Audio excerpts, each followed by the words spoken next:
What's up, everyone? Welcome back to another exciting Art of War live stream. We are here, we are hyped, we are happy because Games Workshop has dropped the final puzzle piece. The final bit of rules, the final indexes are here. That's right. As far as we know, there is nothing left to reveal. We have 40K as a game, 10th edition. It is playable in its full state, intended, and fully open to be dug into. Absolutely. We're really hyped for it. So, Games Workshop just dropped the Imperial armor indexes. That's the rules for all the Forge World models for the entire game this morning. Now, they also did a little stealth update of the Munitorum Field Manual yesterday. No announcement, but if you looked in, you could see the points for some of these units. That means that we actually have the full picture, which means we get to do this video with the points as well. So, this is going to be a lot like what we did last week. We're going to be going through the various Imperial armor indexes to cover them one at a time. Now, before we dive in, first up, thank you so much for tuning in live to watch us. We really appreciate that. But if you like this video, if you like this content, please literally like the video and make sure that you subscribe to the channel. So please subscribe to the channel and maybe leave a comment. Let us know what you're most excited about in these indexes. And if you want to get even more awesome 4K content, make sure you click the link in the description below. That's thewarroom.vhx.tv to get a free 3-day trial to the War Room. All right. Absolutely. So let's talk just a little bit about what we're covering. That's right. So this is the Imperium review. Now this is almost everything Imperium. We're going to do Imperial Guard, we're going to do Space Marines and Grey Knights in all their glory, and then we're going to do Custodes. Yep. And Custodes and Imperial Guard both have fairly large indexes. But the rest of them, there's like 1 or 2 data sheets, so it makes sense to kind of lump them together. Exactly. So it's not quite the same as last week. We're going to just end up doing 3 videos. So if you're looking for the Xenos armies, that's going to be the video after this one. So we'll, just like last week, we'll move the time a little bit, depending on how long these take. And then, of course, Knights, that's Imperial and Chaos Knights, are getting their own separate index review right at the end. So we'll be doing those as the 3rd video today. Yep. Glad you like it, Andy B. Absolutely. He loves the Hawaiian shirt. Absolutely. I mean, you do it for the people, right? Absolutely. I do what I need to do. You need me on that Hawaiian shirt wall. We do. All right. So let's go ahead and get right started. So we're going to start off with Astra Militarum. Now, for reasons that I personally cannot understand, they did make the Astra Militarum into 2 separate indexes. Oh, I don't know if you know if you told them, but we're going to be doing Knights as a super... Yep. I did indeed. All right, never mind. Go for it. So we're going to be doing Astra Militarum first. For some reason, they broke this up into 2 parts, even though it's like long, but it's not as long as like a Codex index. Yeah. So like I don't know why this is. They did it, but they did. So let's just go through these one at a time. So the Death Corps Marshal has the generic guard character stat line. A 4th wound is actually nice. He's tankier than normal. Here's what matters. He is a guard character that is Death Corps, so he can join Death Corps and regular infantry. He has a 5-up Feel No Pain. He gives his unit a 5-up Feel No Pain, and once per battle, you can target that unit with insane bravery for 0 command points. That's interesting. This is a significantly more durable Death Corps Marshal. How many points is this dude? He's 60. I think a Cadian officer is. Let's just pop over. I've got the Munitorum Field Manual. I thought I had it up. There we go. I think like the Cadian Castellan, I believe is his name. I believe that a Cadian Castellan is about the same. Yeah, Cadian Castellan is 50, this guy's 60. Okay, and he's just a better Cadian Castellan. I think he's just a better Cadian Castellan. Yeah. Like, 10 points, he can't join Cadians, so if you're going to do Death Corps, which I actually think is the one that I prefer the most, I would say that this guy's just worth it. Yeah. Now, the one thing that remains to be seen is will GW fix Death Corps so that they can take a Medipack? And if so, how many per 10 can they take? Is it 1 per 10? Is it 1 per unit? I don't know. But once they fix that, I think that the Death Corps Marshal plus Death Corps is actually going to be the best infantry officer plus dudes. What does Medipack do? It heals D3 models in the command phase. Oh, I see. So, like, did they say any model can take one? No one can take it. It's just a warrior option that no one in the unit can take. Just like dangling it in front of them, like, "Ooh, would you like a Medipack? Would you like a Medipack? Yeah, oh, you can't have it." So like I'm kind of like willing to just like put one in, but I just want to know if I can take 2 in a 20 man. Yeah, because I would like that. I will say that upgrade plus a Death Corps Marshal giving them all Feel No Pain does sound actually kind of annoying. To kill. That is the point where I think I'd be willing to put a Primera Psyker in to give them a 4-pin when they get shooting. Yep, and then once a game you can just be like, bing, they auto pass. Yeah, the first time they fail a morale check, you just be like, boop. No, they didn't. Yeah, and like how many times is this battle shocked unit going to be hanging around on an objective, like relevantly? I don't know, man. I'll spend a CP the second time it happens. You also do their battle shock last, so you can use it even if someone else has already used it. Exactly. It cannot allow you to use it more than. So basically just one I think extra. that would be broken. I don't think it would at all, but I don't think I want that many of these anyways. I like the Deathcore Marshal package. I like it a lot. I think this is very good. I think the Deathcore Marshal is once again a staple character. Yeah. On to the next. They just made a better character, and then they're like, "Here you go," and you're like, "Oh yeah, I'll take that. That sounds fun." It sounds slick. Yeah. So next up we got the Death Riders. So this is very similar to a Rough Rider. However, on the charge, they do not hit quite as hard. They're basically their Death Rider Hunting Lance doesn't have an anti-tank profile. Interesting choices. So it's now the anti-tank profile on the regular Rough Riders isn't like amazing anyways, but this is basically just it's like a similar enough version to the frag grenade version that a normal Death Rider can take that I'm okay with it, or that a normal Rough Rider can take. So this is about the same. Here's what matters. Once per turn, when an enemy unit ends a normal advance or fallback move within 9 of it, it can make a normal move of 6 inches.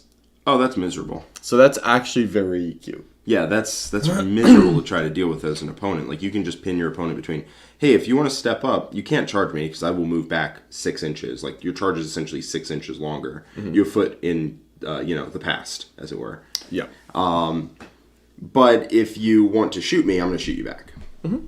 Yeah, I like this. It's not crazy. The melee is not insane.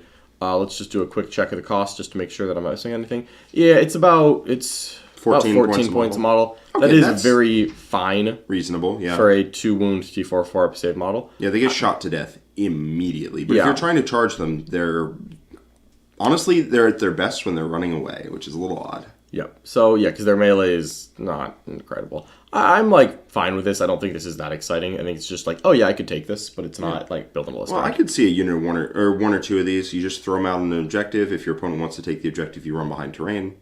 You just do the same thing back and forth. Yeah, and if they want to shoot you, they have to not...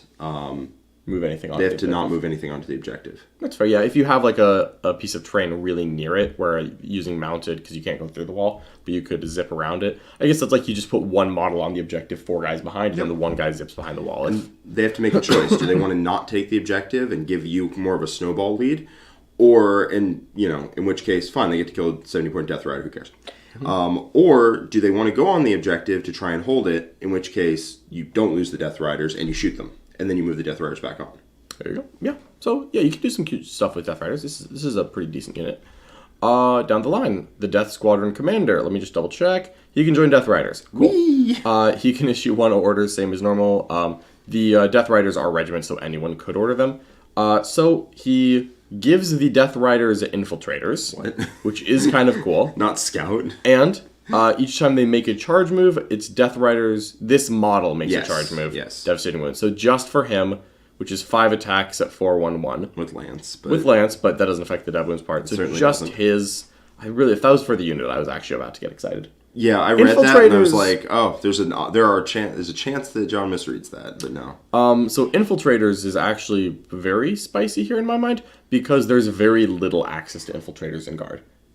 As a matter of fact, Rattlings are the only main index unit that can use them. Interesting. So having this is actually kind of useful. Yeah, because Scouts is limited how close you can be to an opponent, right, when you scout up. Exactly. So if your opponent has a lot of Scouts, you can try and block it. Yeah, because IG has Scouts, but they don't have Infiltrate other than Rattlings. And again, Rattlings are dubious value. How many points is this dude? Just to give a squad Infiltrate? So how many points of an upgrade is it? 60. He's as expensive as a unit. That's a little more than I wanted. Imagine you play World Eaters, right? They scout 3 units, and you're just like, no. And then when they move up... Brigade? Yeah, the Pony Brigade just runs away. That's what I would do. Okay, so not crazy, not like that inspired by it. All right, here's the Carnodon, which is a tank that I don't know why it exists. The what? The Carnodon. I don't think I've ever seen this. You haven't. It's fine. So it's T10, 12 wounds, a 2-up save. It's like actually not fragile, which is funny. It's like rerolls, a Russ at -1 toughness. Yes, but then we're going to get to the guns, then it's not a Russ. Rerolls a hit roll of 1 and a wound roll of 1 against enemies in the opponent's deployment zone. Actually, a pretty solid roll. I'm okay with that roll. Each time it makes an attack, so you get to reroll all hit rolls of 1 and all wound rolls of 1. Yes, against an enemy in their deployment zone. That's pretty good. And let me just double check real quick. Okay, so it comes with basically 2 guns on top and then 2 like Sponson guns. So the Carnodon twin autocannon. What is this? It does hit on 4s, but you can make that 3s, right? Yep. So the Carnodon twin autocannon is 2. It's a twin linked autocannon. Whee! So it's basically gonna have a twin linked generic heavy weapon, either a autocannon or las cannon. Like I'm so not excited about I the do damage love the output. rerolling wound rolls of 1 on a unit that has its main gun twin linked. I do like that. Yeah, Let's just double check if this thing's not like 3. Yeah, it's 160. I don't care. No, that's too expensive. All right. Just take a Russ for like slightly more and has a gun. Goodbye, Carnodon, though we never knew you at all. It's already gone. The funniest vehicle of all time. I remember when you used to take a bunch of these and just do stupid things running around the board. This one's funny. So T4, 4 wounds, 3 up save, OC 0, but you can order it to be OC 1. That's adorable. Each time this model ends a move with models within 3, select one of those units, this model is destroyed. So this is no longer like a question. You can't choose to. So if anyone gets within 3 inches of it, it dies. This model is destroyed. Instead of rolling for deadly demise, on a 2 through 5, that enemy suffers D3 mortals. On a 6, they suffer D6. So it's 25 points per model for for 2 intercessors strapped together that will drive 8 inches at people. And does D3 mortal and wounds can do D3 mortal wounds if they get within 3 inches. How? 25 points a model. Oh, that's terrible. Honestly, from a purely defensive standpoint, it is also 25 points for 2 intercessors strapped together, and you forget about the fact that it doesn't. But it also kills itself the moment, a single plasma site walks up to it and goes, hey, what's this? Ding, ding, ding, ding, ding. I get that. However, it's also C0. It's a 25 point unit that you can just outflank and do an action. Fine. I'm just saying it is very, very cheap. No, that's fair. Because there's no, you have to have OC to do an action or whatever. Nope. Yeah, you can just bring this 25 point little idiot guy on, and yes, he immediately unalives himself the moment an opponent moves within 3 inches. 3 inches, but whatever. It was probably about to die anyway. Yeah, well, it's a screen that can't get wrapped. Nothing in the game can get wrapped right now, John. Making it a screen that can't be wrapped. Woo! No, it's a 25 point, I'm going to put this in reserve. Are you going to screen out a Cyclops? It doesn't have a gun. It does. It's tiny. It's tiny. It does do the Deadly Demise 1 on a 4+ instead of a 6. Yeah, it's a 25 point little idiot unit that's all it does, and that's fine. And it's not going to die to bolt guns most of the time.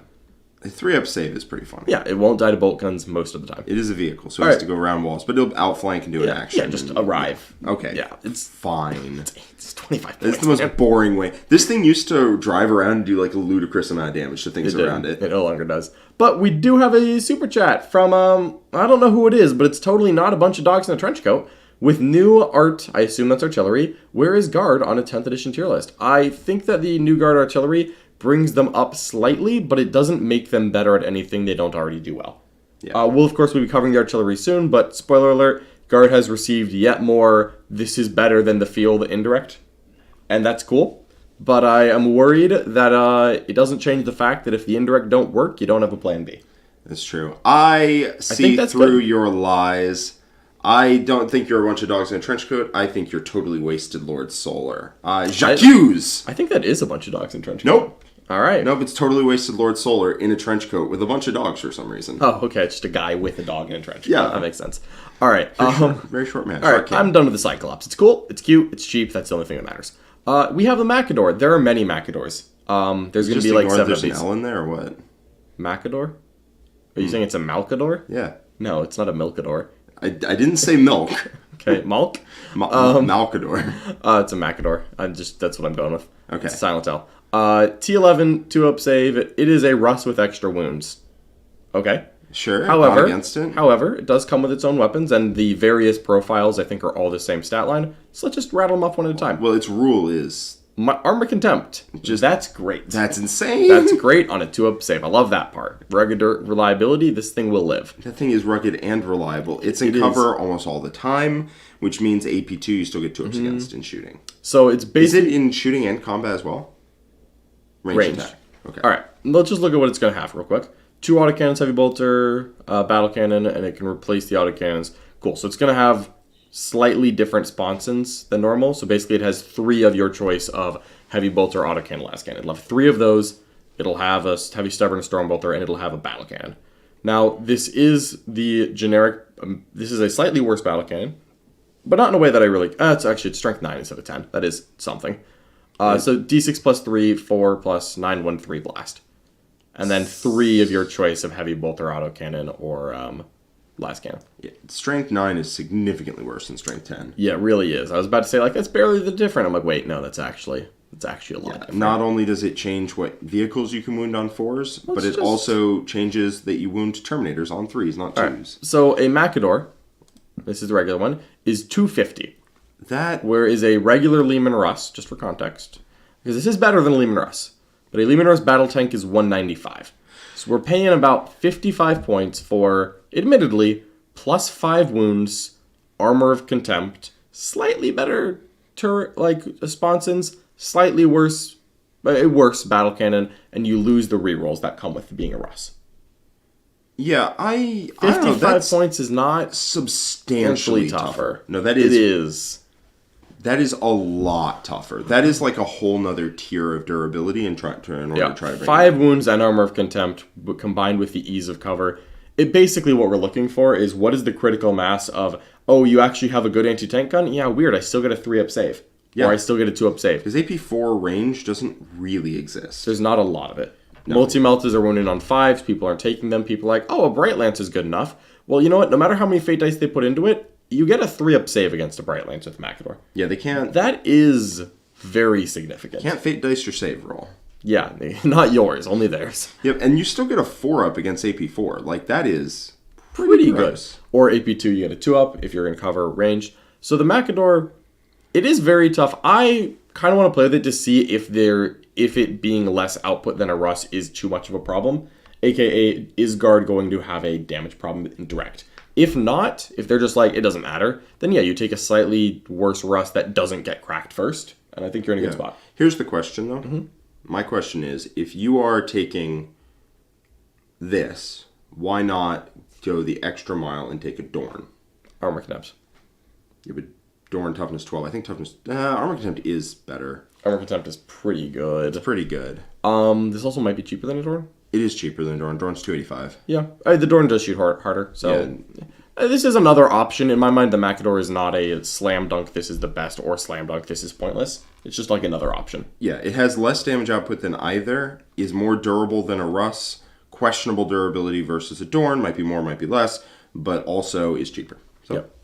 Yep. So now we've got the Macador Annihilator, where this is the same profile on a different type of dude. I think the sponsons are the same no matter what. What does this come with? Was it a twin las cannon? Yeah, 1 shot. Wow, it is a one... this had better be like... and it doesn't have... It doesn't... Ignore cover within half range. Hold on. This thing is going to be 150 points or it's garbage. Macador Annihilator. Let's go. 270. Wait, it's more expensive? Go back up. Let's look at its weapon loadout. Look at its weapon loadout. Okay. Does it have like 17 twin las cannons? Oh, it also comes with a Demolisher cannon. And a twin las cannon. Alright, so it actually is a Demolisher cannon. And the heavy bolters can be las cannons as well. Yeah, it's the same as the top one. Yeah. Okay, so it's a Demolisher cannon. If it had Armor Contempt, I'd be like totally willing to take this. But I don't think a Demolisher cannon, that is better than a Battle Cannon by a lot. Is it 20 points, no Armor of Contempt better? Probably not, because what I want the Macador for is Armor of Contempt. Yeah, but also like an ignores cover Demolisher cannon does start to get really annoying.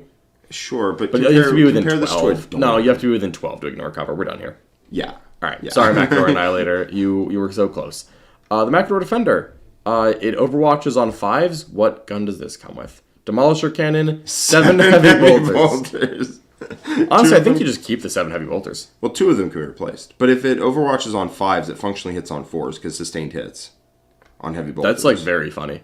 That is 7, so 21 shots can be 10 to 11 hits. All right, I like the Demolisher cannon still. Again, I like the Demolisher cannon. 7 heavy bolters is big funny. You can always order to be ballistic skill 3. Points, moment of truth. This is the Macador Defender. 310. God, why do they keep going up? They keep going up and getting worse. God. All right. Macador Defender, you're also cool, but probably not going to make it. Get out of here. Hold on. There's still the Macador Infernus. I'm We're sure not this done. one's 400 points and worse. Hold on. On a 3+, if it's destroyed, it can instead fire its Inferno gun, as if it were the shooting phase, and it had full wounds remaining. Good. It can fire it as if it had full wounds remaining. I'm sure this thing's going to have a hit roll. Yeah, ignores cover. Hold on. The Inferno gun is D6 plus 3, 522. It's a good gun. That's not a main gun on a tank. All right, 7 heavy bolters? No, it's 2 heavy stubbers. Oof. That could be 2 heavy bolters. Or 2 heavy flamers. Or 2 las cannons. But it's not 7.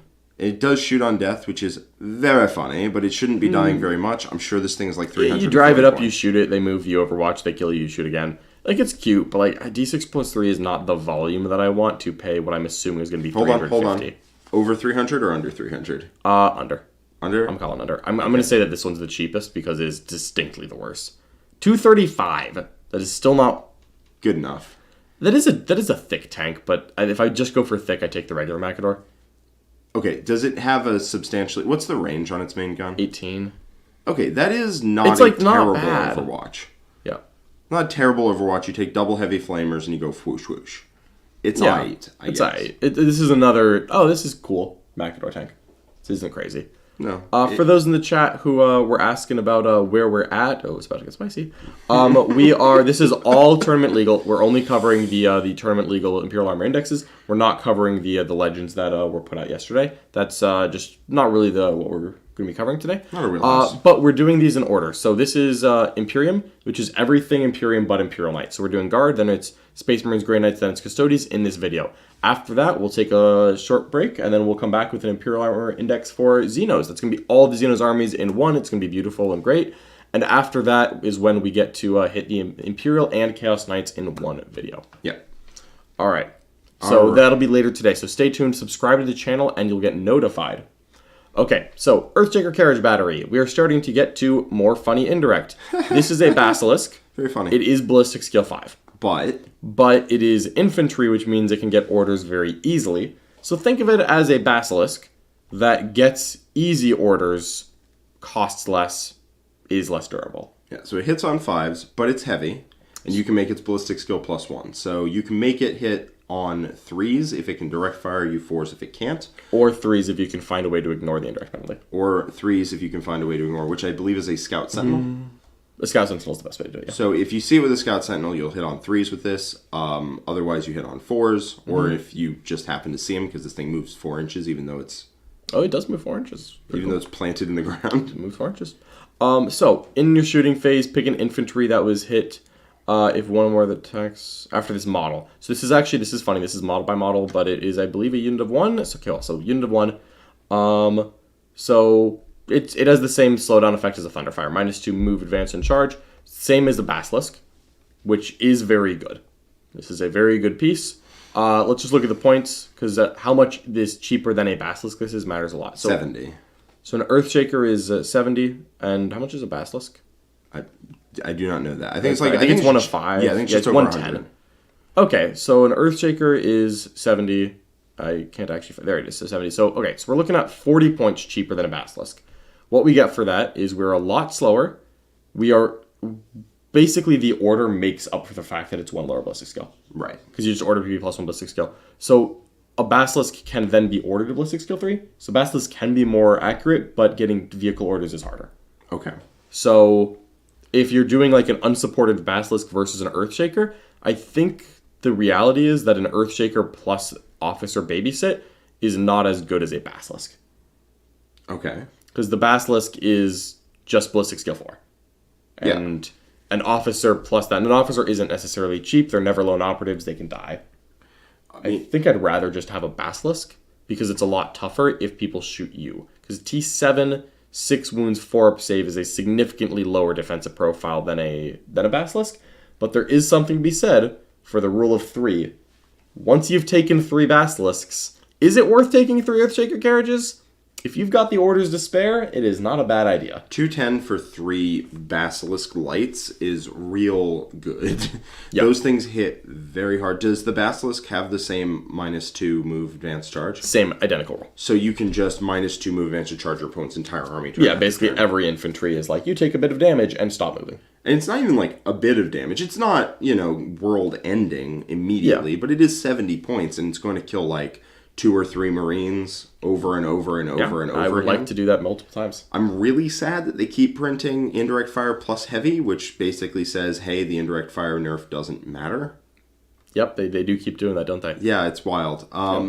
It seems really good to me, to be honest. I'm going to cover the designer's note real quick. Place 5 heavy artillery crew tokens next to each Earthshaker carriage, blah, blah, blah, removing 1 each time its Earthshaker model has lost a wound. Wow, so it's telling you how to keep track of wounds. That's terrible. These do not count as models for any rules purposes. Yes. So if you want to keep track of your wounds the normal way, I think that's fine too. It's the same thing that the mech guns have. They're like, here, you can keep track of you can use your models and keep track of your wounds in a cool, fun, fluffy way. Yep. So, here we go. Next up is the Medusa Siege Cannon. This one is the same profile other than the gun. It causes a battle shock test to a unit hit, so not infantry, but doesn't have the slowdown effect. So battle shock, somewhat useful, but not crazy. Not that useful. Off timing battle shocks is not a big deal. The Medusa Siege Cannon is blast heavy indirect fire, also ballistic skill 5. But because there isn't a Medusa tank, this has a little more value in my mind. Yes. That's because it is 10 minus 3, 3. So we're 3 less shots, lower range, but 36 inches is still pretty good. 10 versus 8 is the point where I'm willing to target an entire new set of units. I wound rhinos on 3s instead of 5s. Yes. Also, AP3, indirect, will take terminators of all kinds, so they're 4 up, and 3 damage kills them. I like the Medusa Siege Cannon significantly more than I like the Earthshaker. Yeah, the Medusa Carriage Battery is the point where, like, oh, there is no, I just won't take things that die to indirect. There's just things that die to indirect. It's just how fast. Yeah. Now, it is ballistic skill 5, so you order it to ballistic skill 4. Heavy offsets the indirect penalty. And we are doing D6 shots, no rerolls. But if it's not that expensive, that's probably worth it. And sure enough, the Medusa is going to be, I think, a clean 65. There it is. Yeah, so 3 of those is 195 and is a gross indirect platinum. Absolutely. 3 of these. Now, the model is very hard to hide, so I think you would want to take your event into consideration if you're taking this to a tournament. Yep. But just points for damage, the Medusa Carriage Battery is great. Yep. And I like this significantly more than the Earthshaker. Something you can also do is you can take a bunch of the batteries or a bunch of indirect that you can't hide, that is spills out into your deployment zone or spills out into the open, and then you take a lot of direct fire guns. And you go, if you want to step out and make this a shooting war where your first shots go into my indirect, not my direct, bet. Yeah. So then you just try to light them up as hard as you can, and then they try to run back. This is pretty good. Same thing. This is a unit of 1, same carriage note. This is definitely, this one is much better than the Earthshaker in my mind. Yeah, that one feels like we're going to see a lot of those at events. The Medusa is the one that I think you're going to see. 3 of those is 195 and is just going to put pressure on any army to step out. You can't really lose 5 Terminators a turn and just be like, we're good here. Yeah, and if the terrain format allows you to hide any number of those, you're in a good spot. Yeah. Like, if I can hide 2 of those, I'd be happy. Yeah. If I can hide a third one, bonus, great. Yeah. But 2 of those would be good enough. So now we've got the Stormblade. This is totally not a Baneblade. Plasma Blast Gun. Rerolls hits in half range. I like rerolls because there are not a lot of rerolls. Half range on Plasma Blast Gun is 24. That's not crazy. That's quite reasonable. Considering how durable this thing is. Yeah, the blast, if you go for the big profile, which is the one that matters because one hazardous roll is a big deal, D6 plus 3, blast, 10, 3, 4. That's a very respectable profile. Not super great at anti-tank. Not super great, but not bad. Not bad at it. Let's do a quick peek. What does it come with? 2 las cannons, big gun, 2 heavy bolters, and you can just add. Okay, so it has you get all this normal stuff, or these normal spawns and options of a Baneblade. Wait, can I ask you a quick question? Yes. About the indirect above. If they stand still, they get 6 to hit auto wound, right? Yes, they get lethal hits if they're in the Born Soldiers detachment. Carry on. Yep. Only if the indirect doesn't move though. So real quick, Stormblade. This is a Baneblade. with a decent gun that is kind of comparable to the other ones. I like rerolls, but it's just a Baneblade. Let's look at the cost real quick, because I think that's really, is this significantly cheaper? A Stormblade, my memory says, yeah, $415. Let's just take a quick look at what a Baneblade costs, just for, like, to get a ballpark. Is the Baneblade all of the... A Baneblade is $540. Oh my! And How this much is is like a $415. Shadow Sword? What's the best Baneblade variant? I don't know. I think it's the Banehammer, which is $490. This thing is actually significantly cheaper than Bane others. Sword is $515.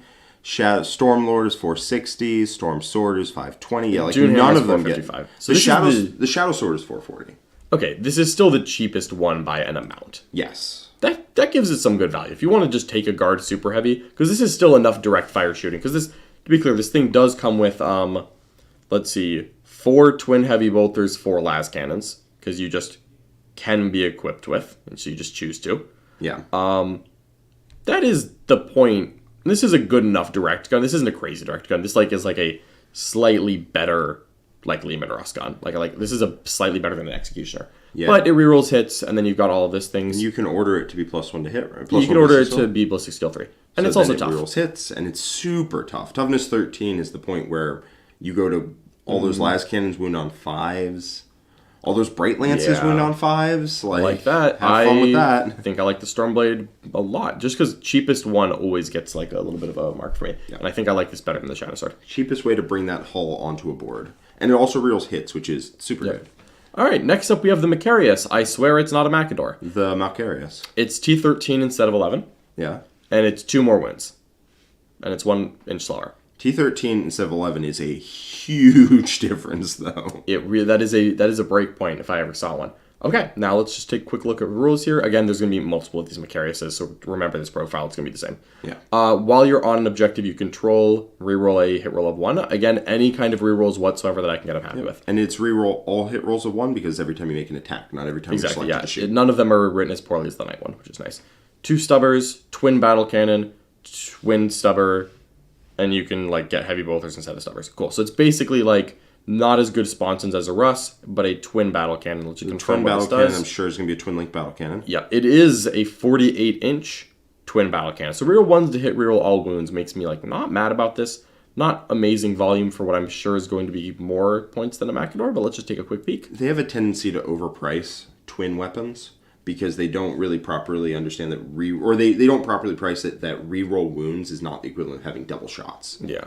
Double shots is way better than having reroll wounds. So a Macarius is 310. That's a lot. But is T13 better than Adorn? Because Adorn can take a twin battle cannon as well. Yeah, but you don't, right? You take the Presso cannon? Oh, I actually like the twin battle cannon. Because rerolls. Because there's just no rerolls here. But T13, 2 up, 20 wounds, OC 8. I kind of like that. It's hard to remove for sure. You could go for big hull spam where you're like, I'm going to take 6 things. Yeah, it's hard that to are all drive. like impossible to kill. And a Macarius, I believe, is about the size of Adorn for context. Fair. I think it might be like slightly thinner, slightly longer. I don't know, but it's like about the size of Adorn. The damage output for 310 is so anemic. Yeah, it just doesn't do enough, and I think that guard doesn't want to take inefficient damage output, even if it's like, oh, this is tough. Yeah, like this, that has less damage output than like what, a Russ? No, it is better. Not like a regular Russ, but like some of the special Russes. No, those are also anemic. Yeah. Isn't there a Russ that makes you like +1 AP or whatever? It is. Comes with autocannons. That one's good. Yeah, so you target prioritize and then the Macarius goes bang. Yeah. And then you can use a strat to get basically you can get basically any guard gun to +2 AP if you spend CP and shoot it with an exterminator first. Okay. But this is not bad. I actually kind of like T13, 20 wounds, 2 up save, 310. I like that. I just don't know what kills that, to be honest with you. Not many things. I can think of a few. It's Lancers. All right, we have the Macarius Vanquisher. Yeah, Lancers. This is going to be the same thing, except it rerolls hits against monsters' vehicles, and it comes with a twin Vanquisher cannon. Don't worry, that's 1 shot. What? It's a 1-shot gun. And it is reroll hits against monster and vehicle, only with its Macarius Vanquisher cannon. It is twin linked. It is 18 minus 4 d6 plus 6, but it doesn't ignore an invuln. Well, that's not what you want. It's not what you want. Let's just do a quick. Yep, takes the same sponsons. There's no randomly 7 heavy bolters on here. It does not come with a Demolisher Cannon. I am very unlikely to like this points cost. Macarius Vanquisher, 285. Not it. Not Adorn. Not Adorn. Not Adorn. Done. Macarius Vulcan. This is the same stat line. It does not suffer penalty for being in engagement range of enemy units. And it comes with the Macarius Vulcan Mega Bolter. 16 shots at 612. Sustained hits, no rerolls whatsoever. I don't care. Yeah, if it like ignored cover or had sustained hits too. If it was twin linked, or had dev wounds, or had ignores cover. Something. How many points same is this thing? spawns and options. It's probably not going to be enough to make me happy. 310. Nope, it's not as good as Macarius. Done. Nope. All right, I love those. All right, next up, we're getting to the Indirect tanks. We're back, baby. Oh, God. We left the Indirect behind. I thought we were done. We are not. Of course not. Because we've got a super chat from Kellen Foster. Thank you so much, Kellen Foster. Thank you for that $5 super chat. As people who play versus Necrons, do Tesseract arcs scare you at all? It looks like it got a crazy glow up. Kellen Foster, I'm going to be honest. I have no idea what a Tesseract arc does. Is the Tesseract arc... That's not the Tesseract vault. I know what the vault does. I don't know. Is the arc the Forge World one? I'll look it up. Yeah, Kellen Foster, I'm so sorry. I have no idea. We are doing an Imperial Armor Xenos review later today. So we will be covering Necrons in that. So if that's the Forge World one... It is the Forge World, but it's this. Oh, so it's the weird Catacomb Command Barge with the gun? Yeah, it is a barge with some weird stuff. You will find out what we think about that later, because I didn't even know that existed. Yep. So sorry, Colin Foster. I genuinely have no idea what that does. I was getting all set to be like, so the Tesseract Vault, I think, is quite good. And then it was Tesseract Arc. Yeah. Let's hit the Praetor. So this is another tough tank, T11, 2 up, 18 wounds. It is in fact the toughest artillery in the game, because this is an indirect platform. It comes with a heavy bolter, no one cares. Here's what it has indirect fire with heavy and ignores cover. Yes. However, why? Well, it doesn't. I don't want to say that this ignores the heavy penalty or the indirect penalty, because the heavy actually gives +1 to hit, which isn't the same as ignoring indirect, which is good because it also does that. It's got a special rule, baby. Read me the special rule. All right. I didn't even get to that. While this model is being affected by an order, don't worry, it ignores the indirect penalty. It ignores cover. No, so it ignores the penalty, but it also ignores the penalty to the hit roll. So it doesn't ignore the whole thing, then it ignores cover. It's got two profiles here. Both of these are pretty spicy. You are either blast, heavy, ignore cover, indirect fire, 2d6, 612. So this thing hits on 2s. If you order it to be ballistic skill 3, it will ignore the indirect penalty, and then heavy will take it to hitting on 2s. Okay. 612 ignore cover. That's a good Marine popper. That is a great Marine popper. Then there's the faux hammer version, which is blast, heavy, indirect fire. Strength 4, AP 2, damage 3, D6 +1. Wow, that's so much worse. Anti-monster 4+, anti-vehicle 4+.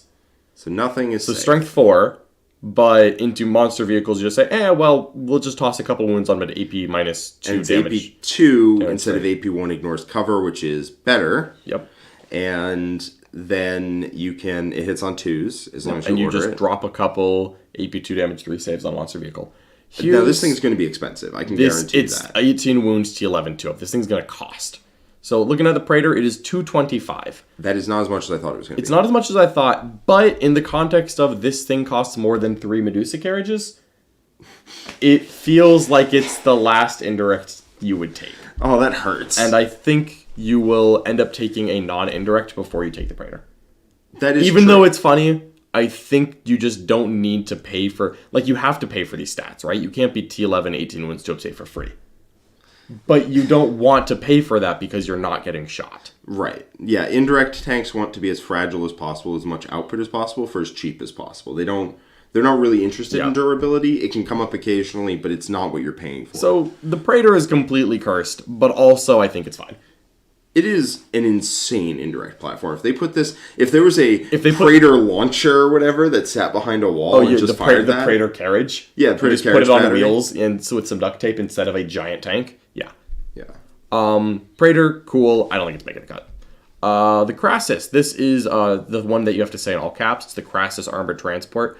It is a giant, D-Day invasion boat. That's the one. Okay, got it. Yeah, it's that one. Got it. So it's a T11 2 up save 18 wound transport. Guard have some big tonks. They man. really do, dude. They're There's all so just many. hey, what if it was toughness 17 with a 0 up save and 39 wounds? Pick an enemy unit that you hit Everyone that gets out of it this turn can reroll wounds. That is a bunch of guard infantry, but it is funny. It is not firing deck, which is funny when you see the model, but it is deadly demise, whatever, who cares. It comes with a very non-existent amount of shooting, and it holds 35 Astra Militarum infantry. This thing is not cheap enough to justify being 3 chimeras in a trench coat, but the Crassus is in fact 180. That's actually like very tough. Hold on. That's Tonka tough. 180. Like, I get it. This thing shoots a heavy bolter and stubber and... Well, basically it shoots... 4 heavy bolters. It basically shoots whatever the reroll wounds is. Yeah. So, like, that's the damage output, is it gives a unit... It gives a lot of units, by the way, reroll wounds. But, like, what guard infantry do I want to get out and reroll wounds with? Are there any of the special weapon toting units that can do anything at all, even a little... Not even a little bit? Not even a little bit. Okay. Like, this is... You reroll wounds with las guns. Cool. And, like... Because you can fit, like, 3 melta guns in this unit. Is this the kind of vehicle? Is it transport? It is. Yeah, so it's a 35 model. But what I'm thinking of is, what if you just took like 3 of them as a? It's not dedicated transport to transport, so you don't have to start them inside. Interesting. Yes, you could just say whatever. This is the beef, and you drive it up the middle, and you say whomst killin', and then you point your direct fire guns at it and say whomst killin'. Yeah, because whatever kills that is probably really interested in killing the stuff behind it. Yeah, and this is honestly an incredibly thick stats block. For 180? Yeah. It's cheaper than a Russ. It's cheaper than a Russ for, like, a lot more wounds? It's 5. It's 5 more wounds than a Russ. But no gun. Well, 4 heavy bolters is not literally nothing. Yeah, but, like, a Russ is a couple points more. Okay, minus 5 wounds, I get that. Also comes with 3 heavy bolters instead of 4, and then you take another gun. Alright, this is cute and memey, but I'm done with it. I'm done with the Crassus. Yeah, Next. The Colossus. Oh, cool. It's another indirect tank. This one is T10, 11 wounds, 2 up save. So it's a good toughness. Very tough, actually, but it's not, like, Crassus. Okay, I've got a Colossus Siege Mortar. Give it to me straight, This is funny. So it's Blast, Devastating Wounds, D6 shots, plus 6 skill 4, 6 minus 1, D6 plus 2.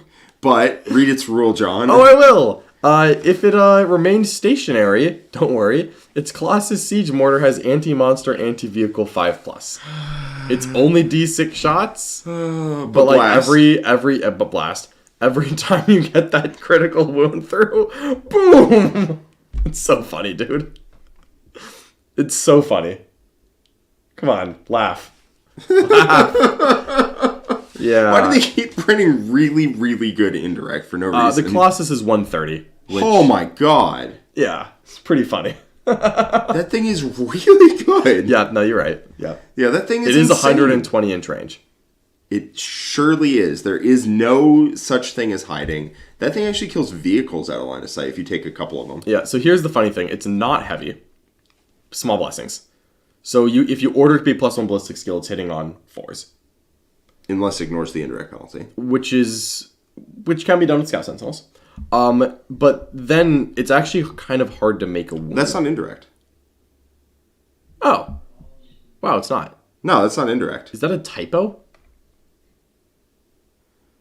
I mean, like, it's the largest artillery... This thing has been indirect since I was 10 years old. Alright, you know what? Honestly, I don't even care if they fix it. No. It's not indirect. My nerf to indirect across the board would be just to remove it from the game. I really want to show you what a Colossus looks like. It's called one of the longest range artillery pieces in the guard. Yeah. Line. I'm okay with that. All right, yeah. If it's not indirect and it has to hold still to get this, like, screw it. Then it's terrible. Yeah, and you know what? We don't need to fix the typo just to bring more indirect in. Whatever. All right. If it gets fixed, I'll look at it. If it doesn't, gone. Listen. All right, everyone in the chat here, we all have a bond between us to not bring this up to GW, okay? Never tell them. Never tell them. If you ask GW if this thing is supposed to have indirect, that is like asking the teacher, I'm sorry, miss, you forgot to give us homework, okay? Do not do it. Don't do it. Don't do it. It's not worth it. Don't make me buy these. God. All right, next up is the Valdor. Hold on, this is a completely different tank that is also T13 2 up save 20 wins. Yeah. Okay, cool. What does it do? Rerolls damage into monsters and vehicles. That's cool. What does it come with? Valdor neutron laser. Oh, I want that. And then it can take 1, so it doesn't take any significant amount, but like you get a heavy bolt or something cool. You do get a last cannon, so it's nice to roll damage on last cannon. A last cannon. And a hunter killer missile, which is also nice to roll damage again. The Valdor neutron laser, 2 shots, 16 minus 4 d6 plus 1 heavy. This is not nearly enough output for what I'm sure this 20 wound T13 monstrosity is about to cost. Yeah, of course. I mean, Valdor... I would have really... It is 285. I would have really thought that a neutron laser... It's going to be more than D6 plus 1? More damage than a Bright Lance? It's not. Yeah. It's not. No, it's D6 plus 1, Bright Lance is D6 plus 2, it's 2 shots. This thing isn't as good as, like, a Gladiator Lancer. No, Gladiator, they gave all the good guns to the Space Marines. God, alright, cool. Anyways, the Valdor is gone. Every gun that points straight, they gave to Space Marines. Every gun that points up, they gave to Guard. We are done with the first half of the Astra Militarum Index. Great. Whee! Goodbye. And here's the second half. Dun, dun, dun, dun. I think that's the right size. Okay. So now we're getting into the more obscure vehicle weird stuff. Love that. Love yeah, that. I think we're done with most of the infantry stuff. We're now into obscure vehicle weird stuff, including all the aircraft. The Avenger Strike Fighter, T9, 14 wounds, 3 up save. That is a not fragile flyer. Yeah. Boop, boop, boop, boop, boop. Another friendly Astra Militarum within 6 units destroyed. Okay, so hold on. All right, so the Avenger Strike Fighter avenges you. Yes. So if an enemy unit with fly kills an Astra Militarum unit within 6 of the Strike Fighter, then it can shoot at it. One model, so you can't do the funny triangle that you can do with the Vengeance. Yep, once per turn. Do you think they just went through and anything that was named after Vengeance or Avenger, I really did think they just gave them the same role. Because the fact that it's against fly makes me like this a lot less. Because they can just shoot it with the things that don't fly, and then this doesn't actually have a roll. But anyways, let's see what it does. Avenger Bolt Cannon, Heavy Stubber, 2 Las Cannon, Skull. And a Bolt Cannon is 10 shots at 6, 1, 2. Ballistic skill 4 sustained hits, I like it. That's fine. You can't order it the turn it comes in, right? You can't, and it doesn't have hover. 130 is very not expensive. Oh, we have Adam Camilleri in the chat. Hey! He managed to catch us just before he poiked. I don't really know what that means. I'm going to guess that's parked. And that's just how the Australians say/type these things. Oh, sorry, we read it wrong. It's, my boys managed to catch you just before he poikes. Yeah, that's it. That's exactly what it meant. And that probably means he's going to bed, because I don't know. It's just like, I just like add 12 hours. I say, oh, it's morning here, it's night there. And I don't actually know what the difference is. Yeah. Whatever. Right. Go to bed, Adam. All right. Gosh, not putting out enough 10th content. Oh, Adam, why'd you do that to us? All right, so 130 points is not expensive for a much tougher than a Rhino gun. Here's the thing. It doesn't have stealth. You just hit it like normal. Bit odd. I mean, that makes sense for a guard flyer, honestly. Yeah, I just feel like all flyers should have stealth, if I'm being honest here. Just has more wounds. So the guard are like, yeah, you could see it, but good luck bringing me down. Yeah, this does not excite me. It's cool, doesn't spark joy. Voss Pattern Lightning, same profile, whatever, same thing. Okay, this one is -1 to hit. Oh, cool. Not even... So they could just give it stealth, but instead they gave it stealth. Agile Dogfighter. It works in combat, too. It's okay. That means if I also give it stealth, checks notes can't do that. Okay, it's stealth. It comes with a las cannon. I'm sure it's 2. And an anti-fly 2-shot thing. So let's check. Yeah, 2 las cannons, and you can choose to have the Hellstrike. You can choose to give it a really good gun or not. It's up to you, honestly. So it's basically going to have 4 shots. Ballistic skill 4, strength 12 or 10, AP 3, damage D6-ish. And 2 of them are slightly worse, but anti-fly 2+. So it's like 4 las cannon shots. Every time I see the anti-fly 2+, I do the calculation of, do I want to add a guy on disc to my rubric unit? It wounds you on 2s anyways. It wounds you on 2s either way. Doesn't matter. Cool, no dev wounds. Voss Pattern Lightning. If this thing is the same cost as Avenger, I'm not going to care. However, it costs the same as a Lightning, or an Avenger. Cool, I don't care. Like, it's 130 for a 4-shot las cannon, which isn't bad, but it doesn't take up space. It doesn't arrive turn 1. It's not a 4-shot las cannon, because I will say that strength 12 versus strength 10 matters a lot in vehicles. All right, it's a worse 4-shot las cannon. There we go. And that, in my mind, means that the Voss Pattern Lightning is another, oh, this is cool, I'm not going to go buy it.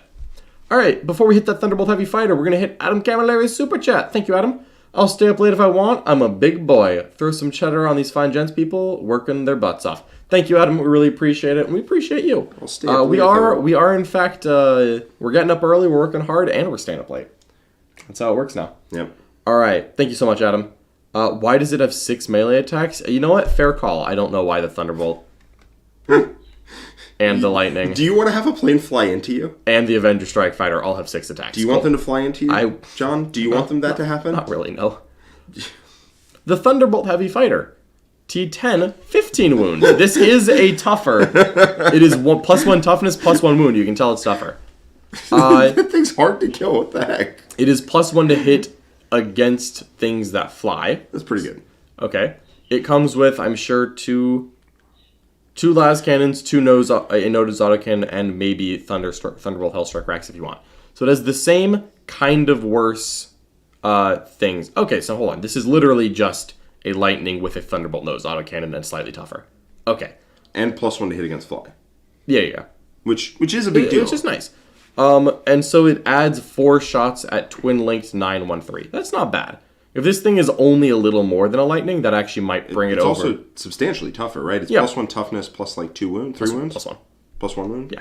But +1 toughness. +1 toughness, +1 wound, adds on the Thunderbolt nose autocannon, better at shooting fly, isn't -1 to hit. So it's only a little tougher in my mind because it's +1 toughness, +1 wound, not -1 to hit. All right, if this thing is roughly the same cost, 190, nope. Yeah, that is a 60-point upgrade. I am not paying for that autocannon, man. No, thank you. Done. Thunderbolt Heavy Fighter, you're out of here.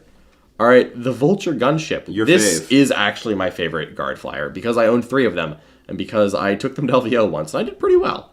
It was pretty good. All right. T10, 2-up save, 14 wounds. This is actually like starting to become a tough flyer. Hold on. And it has hover. Has hover. I like that. Causes a battle shock test. Wish it did anything else. It can, let's just check. Cool. Can have heavy bolter, 2 multiple rocket pods, Hellstrike racks. It can replace basically everything but the heavy bolter with Gatlings. Well, it gets 2 Gatling cannons. Indeed. So it's 36 shots at 501, sustained hits 1. You know, AP dash is better than it used to be because this will now kill Marines in cover. Yes. And you can get it to AP2 if you happen to be spending some resources. And because it can hover, it can start on the board. You can give it an order to hit on 3s. And if it hits on 3s with sustained hits 1, it functionally hits on 2s, mathematically wise. That is actually a lot of dice. That's 36 shots, 30 hits. Yeah. At 501. Drops like 20 saves on a Space Marine. Yeah. Which, if they're not in cover, will kill like a solid 3 or 4 intercessors. Usually like 3 and change. And if they are in cover, will also kill a solid 3 to 4 intercessors. Exactly. And then if you buff the AP at all, you basically just kill more. That's cool. And then, but you could have, if you go down, what are the things you get if you don't want the Gatling cannons? You get the 2 multiple rocket pods and the Hellstrike rack. You get 2 Hellstrike racks, right? Just 1. Sad. It's racks, plural. Yeah. So you get the 2 totally not a last cannon shots, and then you get 2d6 blast at 601. I think I like the Gatling. I like the Gatling. It just does an obscene amount of shots. And now, yes, I wish this thing had something that wasn't I wish I had a rule that mattered. Me too. But this thing I know is not going to be cheap enough for me to love it again. 225. That is a lot. That is more than I needed to be. That was more than, yeah. All right. Before we hit the Marauder Bomber, which is the funniest, biggest one, let's talk about some super chats we got. So, Menko Badad, I'm so sorry. Menko Badad. Can't wait for the next list building stream. Thank you so much. We really appreciate the feedback we got. We've gotten a lot of positive feedback on that list building stream we did yesterday. If any of you are watching this and maybe didn't see it, go check out a list building stream that Quentin and I did yesterday where I built a Tyranid list from scratch live on camera. If you like that content, we're looking at doing more, so make sure you leave a comment. Tell us that you liked it, and then we'll look at getting it on the schedule again. Yeah, maybe that's Mankoba Dad. Like Mankoba's maybe. Place. We're going to find out. All right. While we do that, Kevin Montgomery has hit us with another super chat. Thank you so much, Kevin. Just want to show some appreciation for the lightning-fast, responsive content. Interested to get your take on Venatari when we get there? We'll be getting there soon. We're doing Custodians in this video, so stay tuned. As soon as we're done with Guard, we're powering through some quick Space Marines, and then we're going to hit the Adeptus Custodians. You will hear my thoughts on the fly golden boys. He is paying the Guard tax to get to Custodians. I want my gold men. Almost. You can read them soon, buddy. All right. Marauder Bomber is T10, 20 wounds, 2-up save. It is just getting a little tougher every time. I think we're not going to notice, but we did. It comes with a choice of 2 bombs. I think it has, 2 heavy bolters, 2 las cannons. So it shoots a little bit, mostly does bombs. I'm going to be honest here, these bombs aren't exciting. Roll 9 dice, every 5+ is immortal. +1 if it's a monster vehicle, which is cool. That's fine. A good way to get like 4 or 5 mortals. Yeah. Or 9d6 +1 if not a monster vehicle, every... Yeah. So you just choose, do you want to be +1 to monsters vehicles or not monsters vehicles? Because you do not get both of them. Let me just check. Yeah, replace heavy bombs with inferno bombs. That's cute. This thing is not very... Marauder Bomber is 345. We're going to check the Marauder Destroyer at 375 in a second.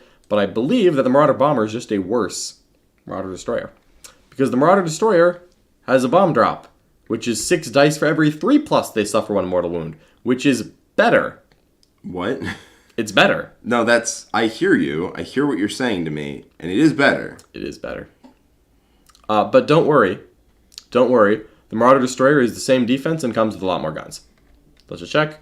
2 assault cannons, 2 heavy bolters, nose autocannons.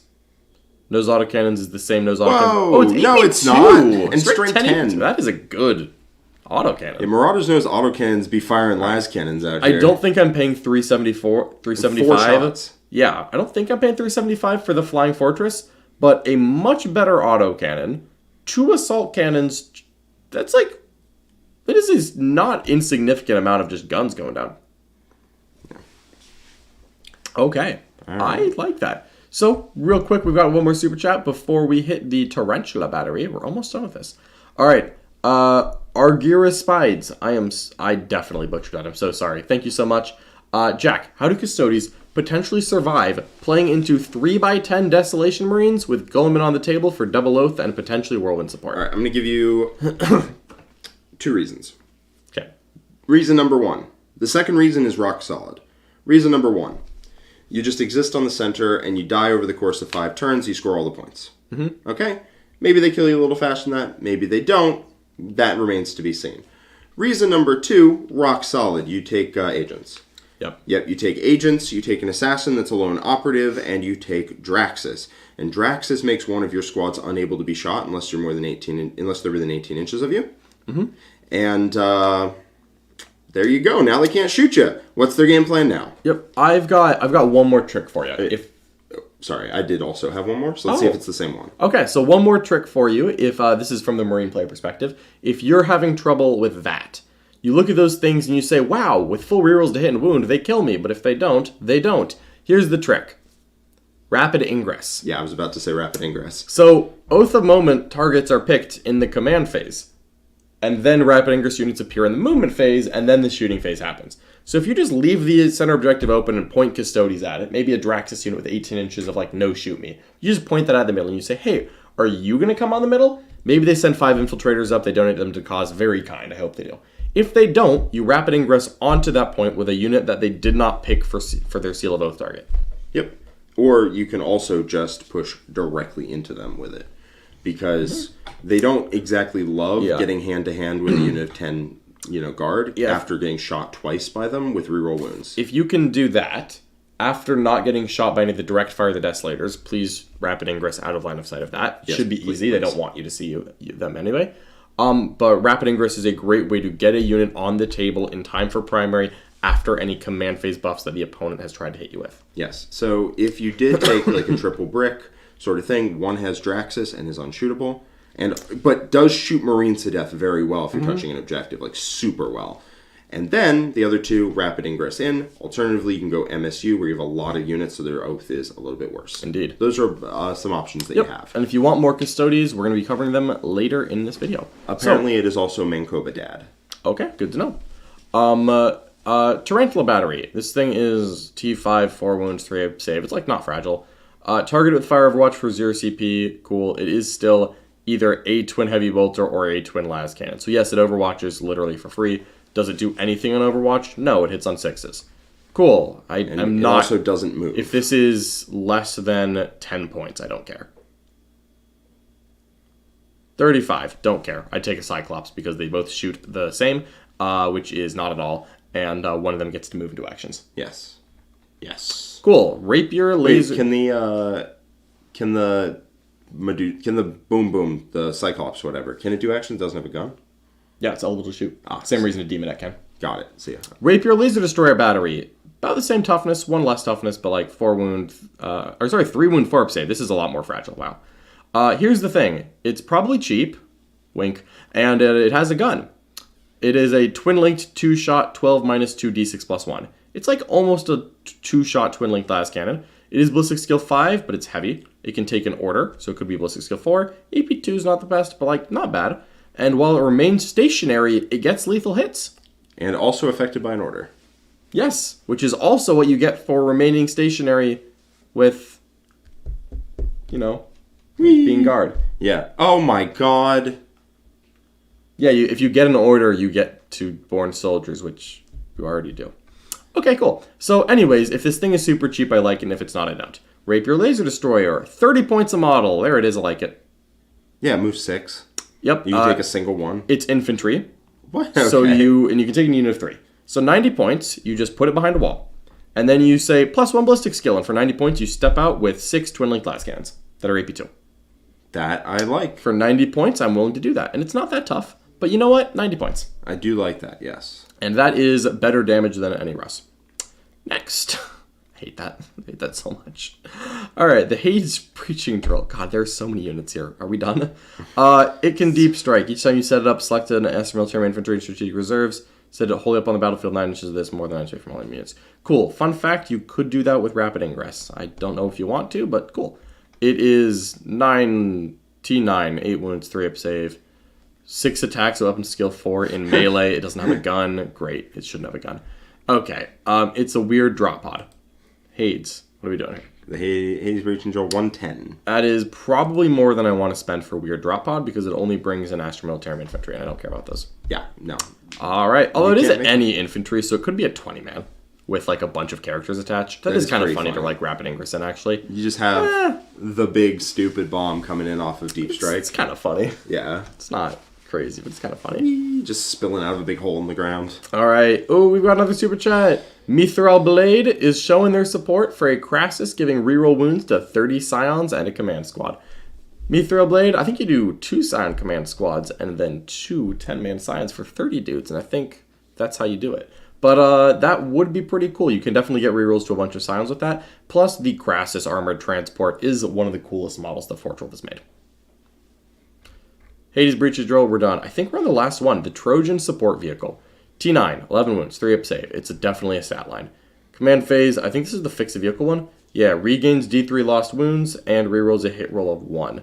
Okay, so it's basically an engine seer that reroll gives reroll 1s to hit instead of a 4-up invul, and it's a vehicle. It has a heavy bolter or flamer and a hunter killer. Okay. I will say the 4-up invul is kind of useless in guard because they all have like 2-up saves and going to be in cover, so I'd much rather have something buffs to damage. Until you do. What does the Trojan cost? 80 points. That is not bad. I don't know if I want to spend 80 points on that. Yeah. Because that is a lot more than an engine seer. Engine seer is like 30 or 40.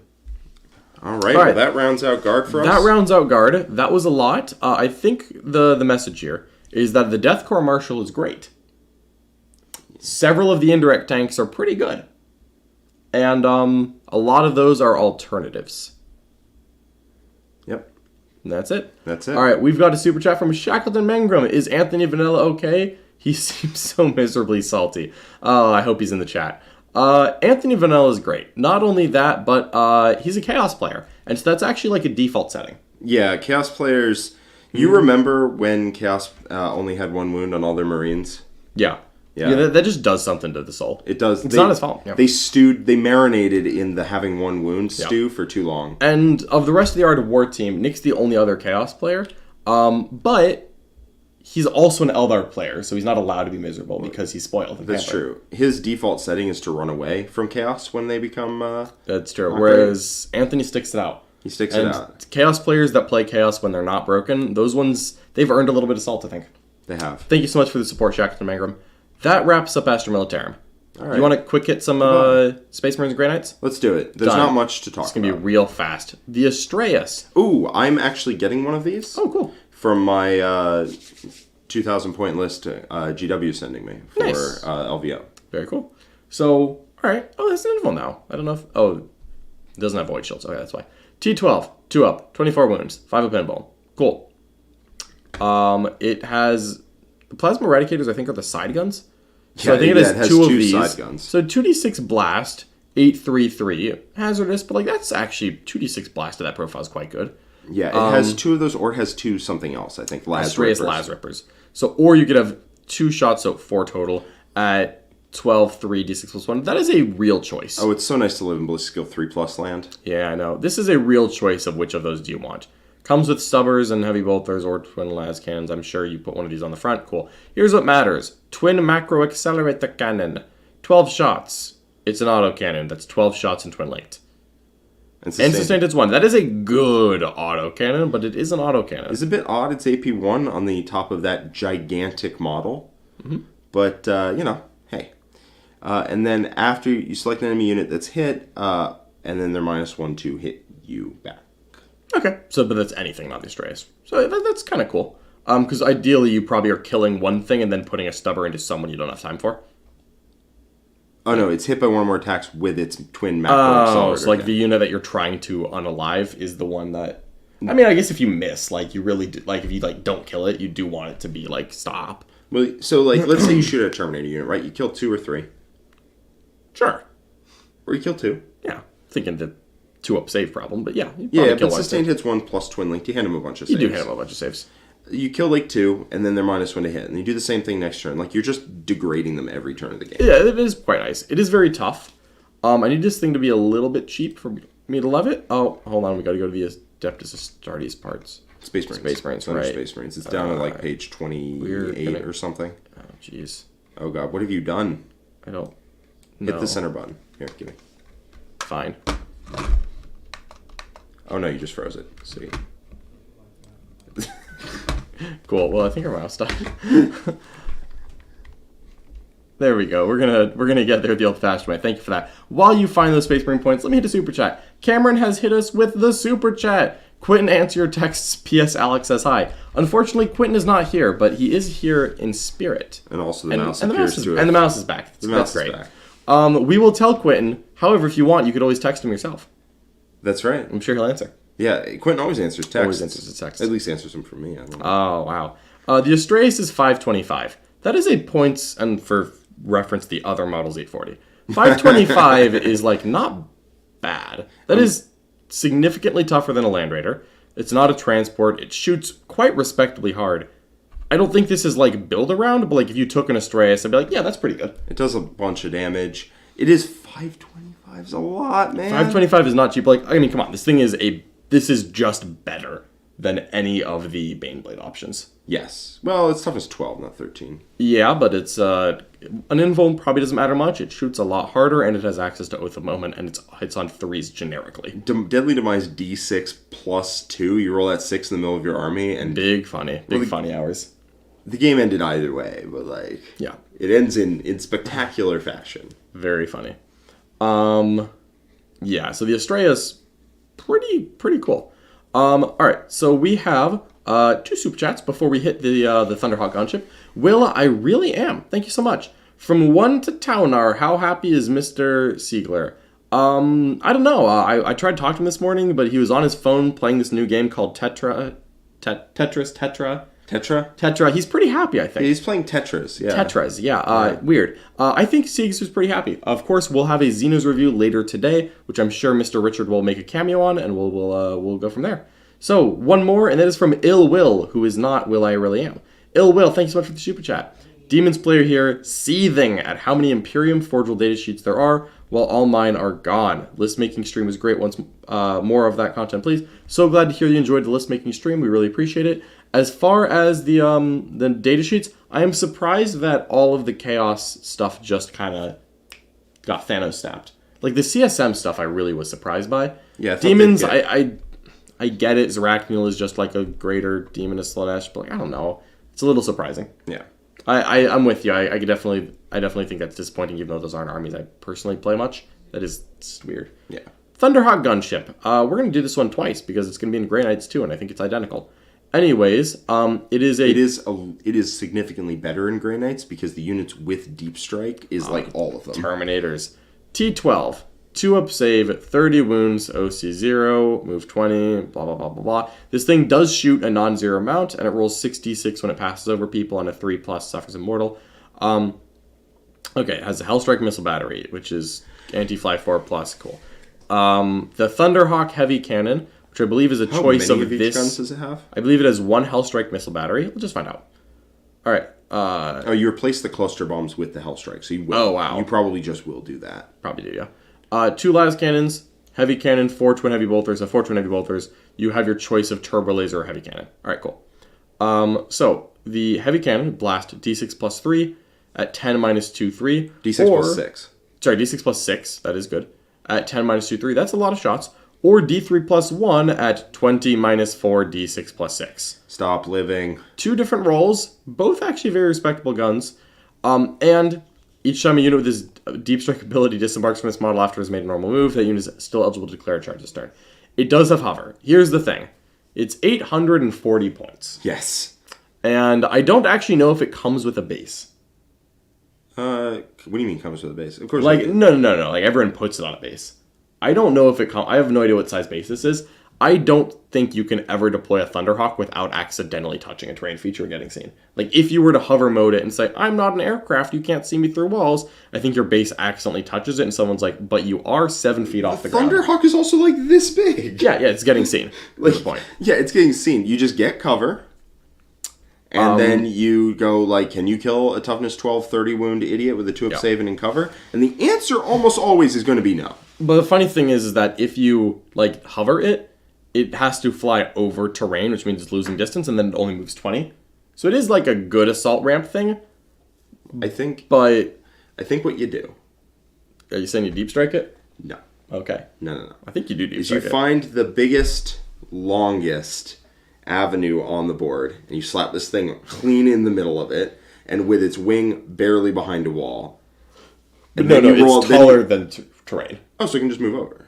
Doesn't matter. No, it can't move over. Because its base is what moves over. It is this high off the ground. Well, it doesn't have a base, so it could be. It does have a base. No, I'm saying it could be this high. It could be this high. Like you it has cannot. No set. No, it has. I'm not saying model for advantage. I'm saying GW needs to tell you how high to put this thing.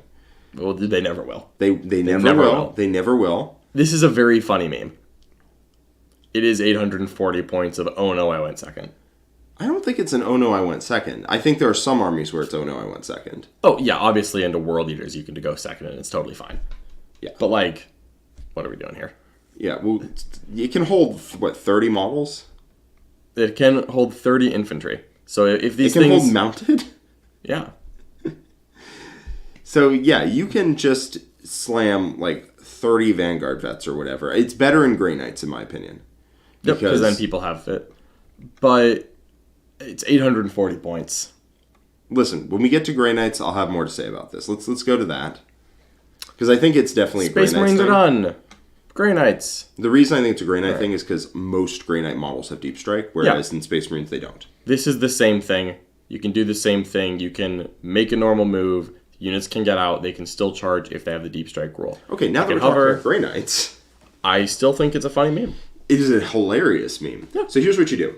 You take a Thunderhawk gunship, all right? That's most of your points. Whatever, who cares? Mm-hmm. You slap it on the board and you fill it with 30 Strike Marines or something. Yep. Or whatever. I don't care. But 30 of something. It can be Purifiers. It doesn't matter. Let's get in the weeds, Jack. Stop. All right, what you do is you then run this thing 20 inches straight at your opponent, get out, charge with your whole list, and then I hadn't really thought that far. You figured it out from there. Yeah, that's basically it, actually. That's basically it, yeah. And I'm sure you've won. You probably have. Probably have. Yep.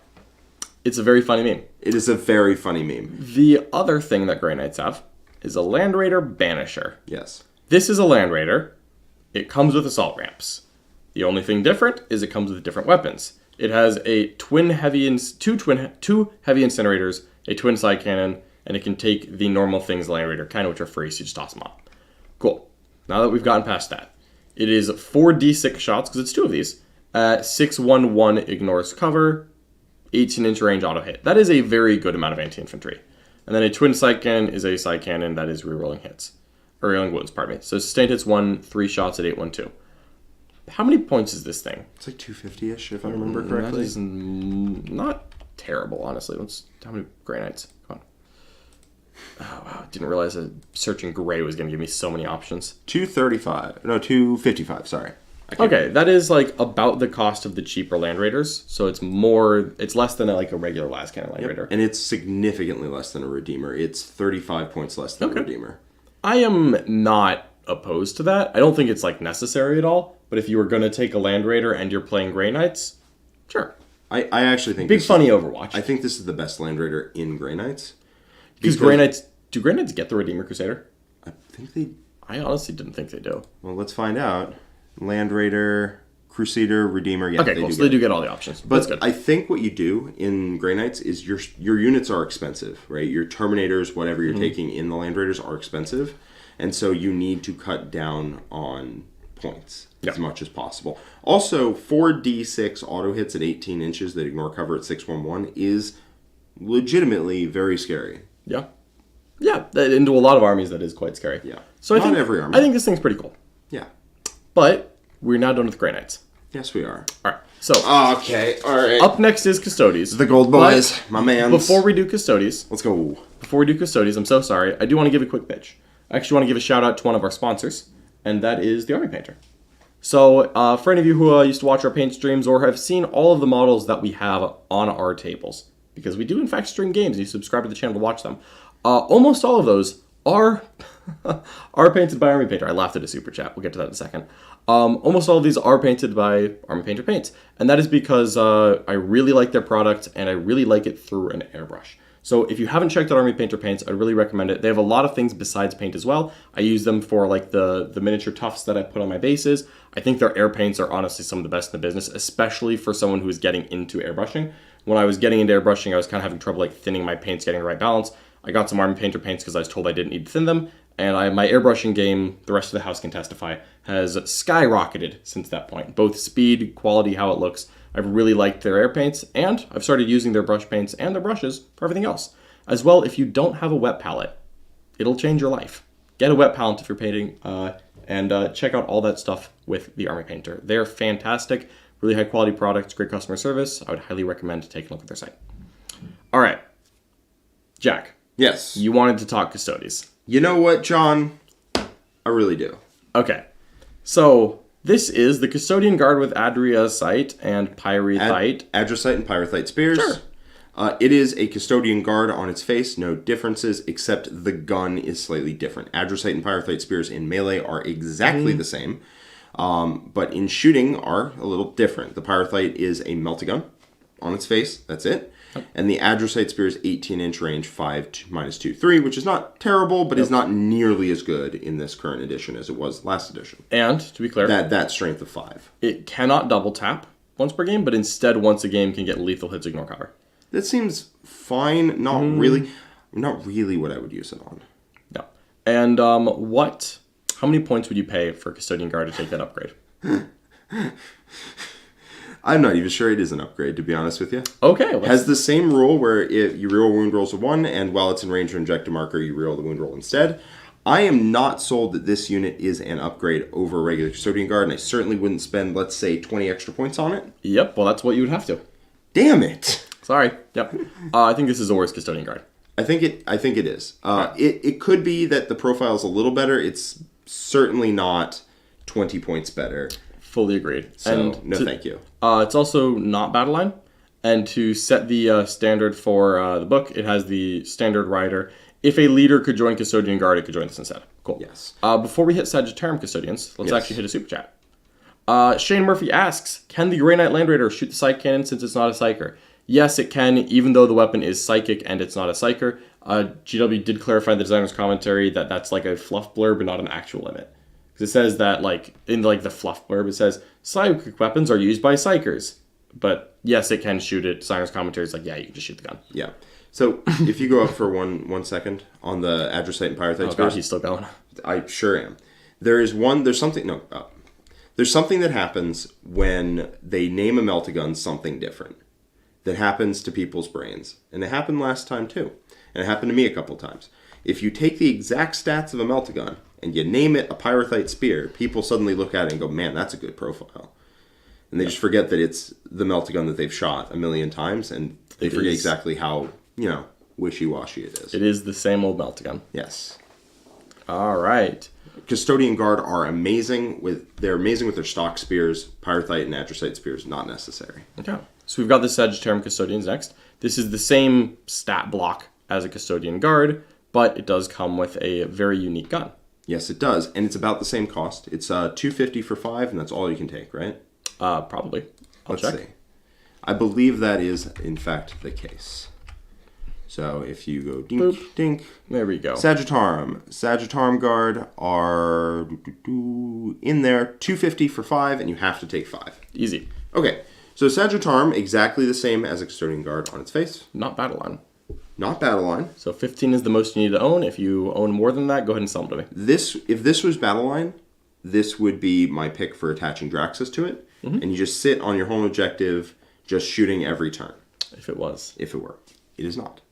The Adrastus Bolt Caliver continues its role as a heavy bolter in just as a heavy bolter. Yep. It's no longer assault. It no longer has 2 profiles. The Misericordias in combat are fine. Nothing crazy. In your shooting phase, when you hit an enemy unit, one or more of the units you've hit is -1 to hit. And then once per battle, you can give its guns devastating wounds, which is Pretty good. pretty funny. Once a game, it gets very swingily damaging. Yep. Like, that's basically how I'd put it, is I'd say it gets very swingy on its damage. I have a bunch of Sagittarum. Like, I own a bunch of Sagittarum, unfortunately. I think this unit's fine. I think it's fine. I don't think it's where it was last edition. Agreed. Where you took Trajan, so you rerolled 1s to hit, and rerolled 1s to wound, and you would ignore cover, and you'd reroll a wound roll. Like, it just doesn't do the whole 9 yards. There is an argument you can attach Draxus. I think as it's currently worded, I would probably say wait for an FAQ before you try and do that. It says if a model with the leader ability can be attached to Custodian Guard, it can be attached to this unit. It might be referring to the keyword. It might be referring to just, hey, if you can attach, you can attach here. But I would say until we hear from GW, I would probably not do so. I would fully agree. Because it has the keyword bolded here, I think that means if it can be joined to Custodian Guard, which is not what Draxus joins, she joins Battle Line. It is an inference there, for sure. It's definitely something that needs to be cleared up. Yeah, I would like them to clarify that one way or another, but default answer in my mind is no. I do like that it gets sustained hits. Yep. I think Sagittarum are totally fine. If you want to take a unit of these, and if Draxus can end up attaching to them, I actually think they're quite good. Yep. We could definitely reconsider that, Yeah. All right. Down the line, Aquilon Custodians. Listen, I love the Terminators so much, the Alaris. These guys are just not Alaris. They are not. They're just not as cool as the Alaris boys. Same stat block. They reroll 1s to wound against the closest eligible target. Which is ranged attacks. Ranged attacks only, which is not the same as rerolling all against character, vehicle, monster. Yes. Not the same. Once Not per even game, close. it goes in reserves the same way that a Terminator would. So it just goes up, then comes down. No, it's you place into strategic reserves, not teleporting in. Yeah, but it has deep strike. So I think it can just use it. I don't think strategic reserves. I think makes it's not as good. It's not nearly as good. Yeah. Its melee is either 5 attacks. I actually like this profile at weapon skill 2 822 or 7 attacks lol at 721. I wish this was twin linked. Yeah, but they have a gun in addition. I know. I just like it's a lightning class. The gauntlet is legitimately very good. It is a better spear for sure. Strength 8 is much better. The problem is, against almost anything that is remotely tough, Alaris will just reroll wounds. Yeah. And having reroll wounds instead of not having reroll wounds is much better. And they only get their reroll wound rolls of 1 for their ranged attacks. And their ranged attacks aren't even necessarily better, right? Because they don't have the spear gun, they don't have the grenade to just wipe hordes like it's a joke. Yeah. The Flamer is the only part of this that interests me. A Stormbolter is just not as good at shooting as the Alaris, which were already worse than. The Adrathic Destructor is cool, but it's not enough volume for it to be better than a Terminator, which we're already worse than. But an Furnace Fire Pack is something different because of Overwatch. So I think I just want to check the points in it to see what the Infernus Fire Pike could contend with. But in my mind, it is just a worse Alaris that could take an Overwatch play. It feels like an Alaris with different weapons that doesn't reroll wounds, and I'm not into that. But how many points is this thing? So how much is an Alaris, just for curiosity? 65. So an Aquilon is 230 for 3. So an Alaris is 195 for 3. So this is 35 points more. In my mind, that is the point where we are no longer interested in paying 35 points for 3 of them to be better at Overwatch. And worse at other things. And wildly worse at other things, yeah. Aquilon, I love you. You're beautiful models. I think you're waiting another year plus. Yeah. I mean, if you can rebase your Aquilons onto, 40s and play as Alaris? I hate doing that just because they do have rules. But yeah, they're just better models. And Alaris are sweet. Like, I love the Alaris. I love the Custodian Guard so much that looking at Pale Shadows, I'm just like, nah, I want the real stuff. Yeah. So we do have Dreadnoughts. Yes. The Contemptor Achilles Dreadnought, pretty dope. Comes with the Dread Spear. I love this guy. So he is not the same 2+ stand-up that the Venerable Dreadnought from the generic codex is. Instead, he's the same about stat line, but he does charge mortals. So on a 2+, in the first round of combat, just at the beginning of the fight phase, if he's within the engagement range, he can do it, but +2 to the roll if he charged. Yep. So on a 4+ D3 mortals, 2+ if he charges. On a 6+ or 4+ if he charges, it's flat 3. So very good. This is a very respectable mortal wound beginning of fight phase ability. Yeah, but that is all it is. But it's a good zap. It's a decent zap. It's good in addition. It's not like going to do most of the damage by itself. Indeed. The guns have gotten substantially worse. The Dread Spear is now no longer is it 2 shots. It is now 1. It did go up in strength, but toughness went up way higher. So it now wounds some vehicles on 4s, most vehicles on 5s, as opposed to wounding most vehicles on 3s, some on 4s. Don't love that. And it has 1 shot instead of 2. Now the twin, then you give it guns. You can give it either, 2 Infernus Incinerators, if you go down and just check. I actually like that. You can, yeah. Yeah. 2 Infernus Incinerators does seem pretty good. Honestly, I like that. Lystrom Stormbolters, or Lastrom, I never really figured out how to pronounce it, would be 8 shots at exactly the same profile it used to have. Not bad, like those guns before. And the Twin Adrathic, you get 2 of those. They reroll wounds. I don't hate that gun. Yeah. I think with the Overwatch Dread Spear went from 24 to 12 inch range. Yes. Yeah. I think with the changes of the edition, I think I would actually take the Flamers over the Lystroms. Yeah. Oh, for sure. You'd do that. Yeah, you definitely do that. Because if you're inside 12, would I rather have 2d6 shots at 6-1, 1 that ignore cover and auto hit, or would I rather have 8 shots that don't auto hit and don't ignore cover and are lower strength? Exactly. Yes. I'll take that. The Dread Spear in melee is strength 12, AP 2, D6 plus 1. So I think it's a little bit worse of a profile into a world where things got tougher as well. Yeah, it used to be strength 14, AP 3, damage D3 plus 3, and that was a much better profile. Yes, and this thing costs 155. Yeah, at the end of all of this, I think that, just confirming, 155. This is now a cool unit. It is no longer a great unit. No. I don't think it's bad. We haven't even touched on the biggest change, which is that it moves 6. Yeah, it does move 6, and it lost all of the dreadnought rules that are no longer associated with it. The biggest change is that it went from movement 9 to movement 6. Yep. And the second biggest one, I think, is that it lost -1 damage, and then the third biggest one is that Dread Spear got just so much worse. Yep. It is Lance. It is Lance in combat, but it moves 6, man. Yeah. I think that this is just worse than it was, and that doesn't mean it's bad. But it means that I'm no longer, excited about it. It's just like, oh, this is cool. Its shooting is significantly worse, but at 12 inches, it's fine. 155 is keeping it alive. Yeah. Because it's not expensive, but it's not exciting. All right, that's the Achilles. For some reason, the Galatus is nowhere to be seen. It's, all the way at the bottom. Agamatus Custodians are guys on bikes. Yes. The normal bike guys are very disappointing. Let's see if these guys are the same rules. Well, they're toughness 6 with 4 wounds. So they kept the same toughness in a world where every Custodian model's toughness went up and lost a wound from 9th edition. Yep. Not a big fan. Exact same as the Codex bikes in that fashion. They also moved 12 instead of 14. So their stats have either stayed the same or gone down in addition where stats go. Yep. So, So same thing, exact same as the Codex. When it advances, it can add 6 to the move roll. Same thing. Once per battle in your shooting phase after the end of the shot, it can make a normal move of 6 inches, but can't charge. It's not bad. But let's look at its fire and fade. It's going to come with one of these 3 things and nothing else. The Inceptor Lance is the same as the Codex.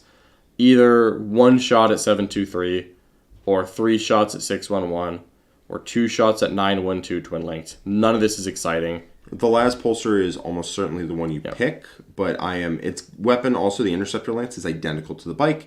How many points is this thing? It's going to be more than the Codex one. We're not going to like it. Agamatus Custodes, 3 models for 280, which is about 90 plus. It's more expensive than a Virtus Praetor. I think it's better, but what are we even doing here? Not by enough that I care. No. Goodbye. We're done. Venatari, this is one a lot of people have asked us about. Yes, love the fluff on the Venatari, love how they look, love how they have fly. Let's see if they get up to standards. So they moved 10, which is down 2 from the last edition, but Still flying. Otherwise they are Custodian Guards. So they're toughness 6, which is awesome. They got a 2-up natively. They don't need to take the Tarsus Buckler in order to get to that 2-up, which is a big deal because I think you take the Venatari Lance. Yeah. So we've got weapon options. As far as rules, it can shoot and charge if it fell back. That's a nice rule to have. Yes. And then rapid ingress for 0 CP once per battle. Yeah, this is a super good rapid ingress unit because it hits very, very hard. The Venatari Lance is a is a normal Guardian Spear, but with Lance, which is real good. It's real good, and its shooting is the same. So this is like a surgical, hey, I'm gonna, swooping dive. It's a shame they didn't call it stooping dive like in the in 7th or 8th in 8th edition. Shame on that, but hey, they missed a little flavor thing. But you drop a 3-man unit in. They're very small for their points cost, right? Their unit size is very they take up a very small area on the board. Drop them in behind a wall, then they go 12 and they go beat the just heck out of anything they want, and then they can. These guys are like a scourge of your back line because they just go in, hit something, touch, go in, hit something, touch, go in, hit something, touch, turn after turn, because they fall back, shoot, and charge.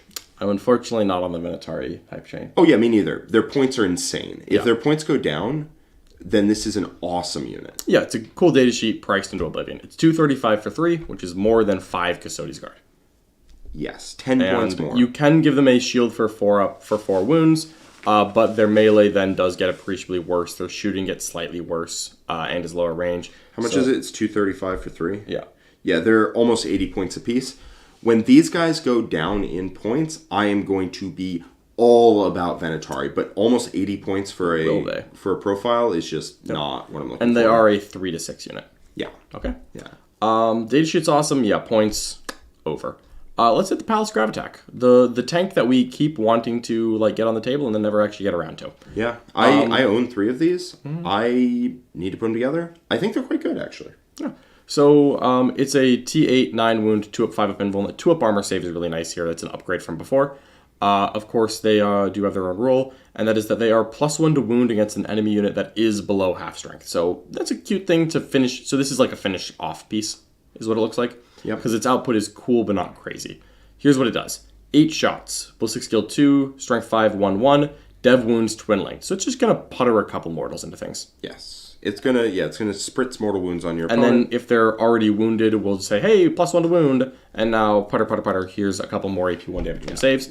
The output here is not crazy, but a couple mortal wounds, and it's also a flying 12-inch move, relatively durable tank. Relatively, yeah. 2 up save is kind of funny. Yeah, the 2 up save it's 1 less toughness and wound than a Rhino, but 2 up armor, 5 up invuln means that this kind of ends up being better than a Rhino because it can fly. And the save is actually really important here. It is 120, which is probably just over the line of what I would pay. That's over the line of what I want to pay. 100 to 110 is where I would probably feel comfortable starting to include it. A clean 100 is, I would take a real look at this. 120 is just probably not going to fit. It's a little too hard to take multiples, and I think Palace really want to be multiples. Yeah, one Palace isn't a thing. No. But several Palace could do some mortals. Don't worry, by the way. Oh, also, every single one of these vehicles is -1 to hit in melee if you decide you want to. Yep, because they all have the normal Custodes rules. Very convenient. Which is quite nice. There is a tank in here I'm going to lose my mind over. Just continue. We might even be next. Hold on. It is not. It is not. Although this guy is quite good. Yep. So the Telemon is move 8, toughness 10. Weirdly enough, it's toughness 10, even though it is big thickums. But it is toughness 10 with a 2 up, 4 up, and 12 wounds. Very durable. It's durable, but it's kind of a weirdly low-statted stat line for how big it is. And then you get to Guardian Eternal, which is one of the only dreadnoughts to keep -1 damage. Indeed. And that is a big deal. Yep, it is very tough, all things considered. It's awesome. Its output, a little less so. So we know what it gets. It has a Spiculous Bolt Launcher, D6 plus 3 blast at 501, and it gets its choice of 2 of either an Armored Fist, Iliastus Culverin, or an Arachnid Storm Cannon. You do want to have 1 fist, because having no melee, I think, is bad. You do need a Telemon Kaistus in there. So the Telemon Kaistus is 5 attacks at 12 minus 2, 3, and then you're going to just get 1 more gun. You could do double gun, no fist, but I think you want a fist. The guns are fine. This thing needs to rumble up the table and make itself a problem. Yep. I'm surprised it doesn't really have rules for having 2 fists. I guess you get 2 twin plasma projectors, but kind of whatever. But you'd just rather have a gun. Yes. I think they really just want this to be a gun fist kind of guy. Yeah, you need to rock up the table and make these things your opponent's problem, and to do that, you need a fist. So you're either 4 autocannon shots, or 12 shots at 6 minus 1, 1 dev wounds. Which is cute. I think I would... I don't know which one of these I like. I don't like any of them, truthfully. But I like them better than just having a... Yeah, than having another twin plasma torrent projector. D3 shot. Yeah, I'd rather just have a gun. I think I like the Culverin just for the range of just here's a couple saves on a vehicle. If the twin plasma projector were D6, I would take 2 punches. I agree. It's close to that point. But yeah, or the Arachnus Storm Cannon. Neither of these excite me.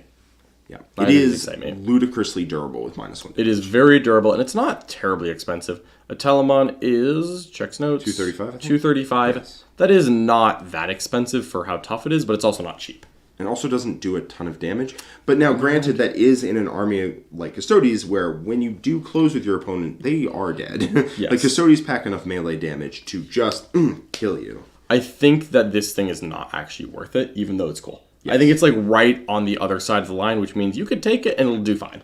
But it's just not quite inspiring enough for me to actually take it. When do we get to my favorite tonk? It's my favorite tank. I think it's our favorite tank. Caladius Graph Tank, let's go! Alright, Caladius Graph Tank. So, this thing is moves 10, which is a little bit slower than before, but there'll be reason for that. It is toughness 11, which is quite durable, with 14 wounds and a 2-up now, 3-up, which when you're going to be in cover, and this thing is huge, you're going to get cover a lot. So what that means is this thing is way tougher than it used to be. It is. Love that. Love that. And also, it only is -1 to hit. If you're within 1 to 5 wounds, it doesn't like go down to ballistic skill 4+. So with that all being said, let's get to the guns. It's great. The guns are this thing is so good. All right, let's talk about the real one. All right, so the real one is the Twin Arachnus Heavy Blaze Cannon. Before last edition, you can kind of go between the two of them. In this, it is the Twin Arachnus Heavy Blaze Cannon. You can take that to the bank. It is 4 shots, so it got double the number of shots. Yep. At strength 12, AP 3, great profile, damage D6 plus 2. So it's great profile. It's 4 Bright Lances strapped together, given twin linked, ballistic skill 2. That is nuts. It gets lethal hits against monsters and vehicles, which I guess is alright. It's nice to have. It's not bad. I'm not going to turn it down. Then you get a twin Laystrom Bolt Cannon that is, quite frankly, mediocre, but the Twin Arachnus Heavy Blaze Cannon is one of the best anti-tank profiles you can get at a pretty cheap price in the game. I feel like the Twin Laystrom Bolt Cannon was supposed to be twin-linked because it's the same profile as a regular Laystrom Bolt Cannon, but that's okay. Yeah. It's fine. That's fine. I'm sure if they get around to it, it'll become twin-linked the next time they look at these rules, which who knows when that'll be. Yes. You can take the Twin Iliasis Accelerator Cannon. You do need to get within 24 for it to really be remotely good. But as long as these are the same cost, there's only one choice. I'm taking the Arachnus every day of the week. Every day. That is one of the best anti-tank profiles legitimately in the game. Yep. And it's very reasonably costed. It's $215. That is the point where these do not travel alone. These travel in 2s and 3s. 2s or 3s. Yep. The Caladius is fantastic. It was great last edition. It is better, I think, here. And it is actually still very good anti-tank in a world where a lot of anti-tank got worse across the board. Yeah, no. This is actually still very good anti-tank. Suddenly, make the Knight player scared of going second. Yeah, like this is real good on the Caladius Graph Tank. I think this thing is just a slam dunk. Now, you could build a list without Caladius. I don't think that I've done it. So good that you have to take 3 in every list, but I think that you never take 1. Yeah, I could see taking 1. It depends. If you have some amount of points left, just slapping in 3. some... Sure, John. I'm in. Okay, I know you're sold. This thing is very, very efficient damage. I am super into Caladius. It was, in my mind, the best unit in Custodes for the entirety of 9th edition. And I think... 8th edition, too. 8th edition, too. The Caladius has never been a miss. Nope. Now, it is significantly slower, because not only does it move 10, but it also fly changed. So it basically just doesn't get to, like, hop things. But its firepower is outstanding. Yep. And you can take one of these as just like, I'm going to hold the backfield, and I'm going to put threat on a tank every turn. And at 215, it is very good at that role. But I will say, if you take 2 or 3, suddenly your army is the shooting army of the match. Absolutely. I love the Caladius. I bought 3 of these in 8th edition, and boy, was that a price I was not very happy about at the time, and boy, has that investment paid off. There's just some units that are good, and you buy them, and you're like, oh, maybe this will get nerfed in a month, and it'll sit on the shelf. And the Caladius is not one of those. The Caladius is like the fly rate. No matter how many times they nerf it, it comes back. Yeah. Like, even when it's bad, it'll be back. It'll be good soon. The Caladius is great. I am so happy with it. I love that I already have my 3 painted. I love that I already have my turrets. We are ready to go. And this thing is awesome, and it's going in my Custodes lists. Oh, for sure, it's going in mine as well. I'm a Caladius gamer. I'm not a walk infantry across the board gamer. I'm a Caladius gamer. Yeah. 3 editions in a row. We're back. Yes, Caladius are insanely good, and I think if you start your list with 2 or 3 of these, you are not going wrong. Nope, you're doing great. All right. Well, next to the Caladius... They're just, like, impossible to kill. Why are they toughness 11 with a 2-up save and they get covered? Well, they're not as impossible to kill Like, as the that is Coronis. so good. That's the so Coronis good. Graph Carrier is impossible to kill. So the Coronis, I believe, is a little cheaper. It moves faster. It is hard to kill. And then also, when your unit gets out of it, they reroll wounds, which is not bad. And it has a decent gun in that it sprinkles some, some mortals on people. Yep. And it is incredibly tough to try to put away. Yeah, it's basically... This is literally the same gun as the Palace. Yeah. Just with the... Okay. How many points is the Coronis? I want to say it's like 260. You're not going to like this. 250? The Coronis Grab Carriers. Oh, and even 200. Okay, that's not actually that expensive. It's cheaper than a Caladius to be +1 toughness plus 2 wounds. 2 wounds, yeah. Be much worse in shooting Plus and 2 be move. a transport. Plus 2 move. It is a transport and it has the normal shoot something, enemy, you get out, and then you reroll wounds against it. And it holds 8 infantry. 8 is a weird... Why isn't this just 10? It does hold terminators. Okay, so you're not putting like regular infantry in it, but like you can just deep... This thing's like not a bad stat block. It just feels like it's a transport in an army that didn't need it. But like also if you want to get a unit up into combat, it is funny to jam a Coronis up and be like, really, you're going to shoot the Coronis while there are 3 Caladius shooting you? Yeah, unit's not and doing then that. the unit just gets out and it goes. Yeah. Just to confirm, the advance in charge that you get on a champion, blade champ. Yeah.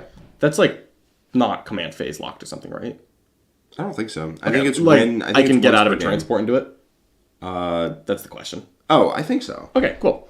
Because I could see a Coronis getting some play. It's not as crazy as some of the other Custodes rules, but like it's solid enough, and 200 is actually, even though Custodes are always strapped for points, 200 is actually like, this isn't that expensive, all things considered. Like for that stat block, 200 points is very reasonable. Yeah. Damage, not great, whatever. Goes up, holds a point, very hard to shift. Actually, like surprisingly hard to contest, and then someone gets out. Yeah, I don't hate it. Honestly, yeah, like 6 Wardens and a Blade Champion inside of that would be kind of a problem. I'll be honest. I think that the Land Raider, the regular Land Raider, is a little better. Because it's basically got the same profile, except you can get out after it moves But in it charge. holds 6 models. It does hold 6 This models. holds 8. I don't think that matters that much. 6 Wardens and a character. Okay, or 5 Terminators and a Terminator character. Yeah, 6 Wardens. 6 or is better than 5. 5 Guard and a character. And the Land Raider has better guns. Yeah, and the Land Raider does cost a not insignificant amount more, but it's still, having some guns is better than not having guns, and they're both very tough. Yes. This is 2 inches faster, but it's not assault ramps. This is probably worse than it, but the model is so much better, so... The model is kind of dopey I love my in a cool way. I love my Caladius, and I just want a bigger one. Yeah. I will say the Caladius makes the Land Raider look like an idiot. It's a Land Raider with +1 damage on its guns and reroll wounds. And it's cheaper. It's pretty great. So the Cronus, cool, probably doesn't make the cut. We are now getting on to my baby. The things, the Orion and the Ares are priced into meme tier category. They really are. But I won't spend a lot of time on it. Quite good. If this, all right. So if a unit disembarks from the Orion, it can advance in charge Before it moves. Yeah. Yeah. Before it moves.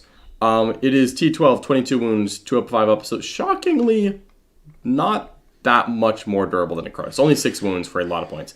It does shoot very hard, and then we're gonna get to the points cost, and it's not gonna matter.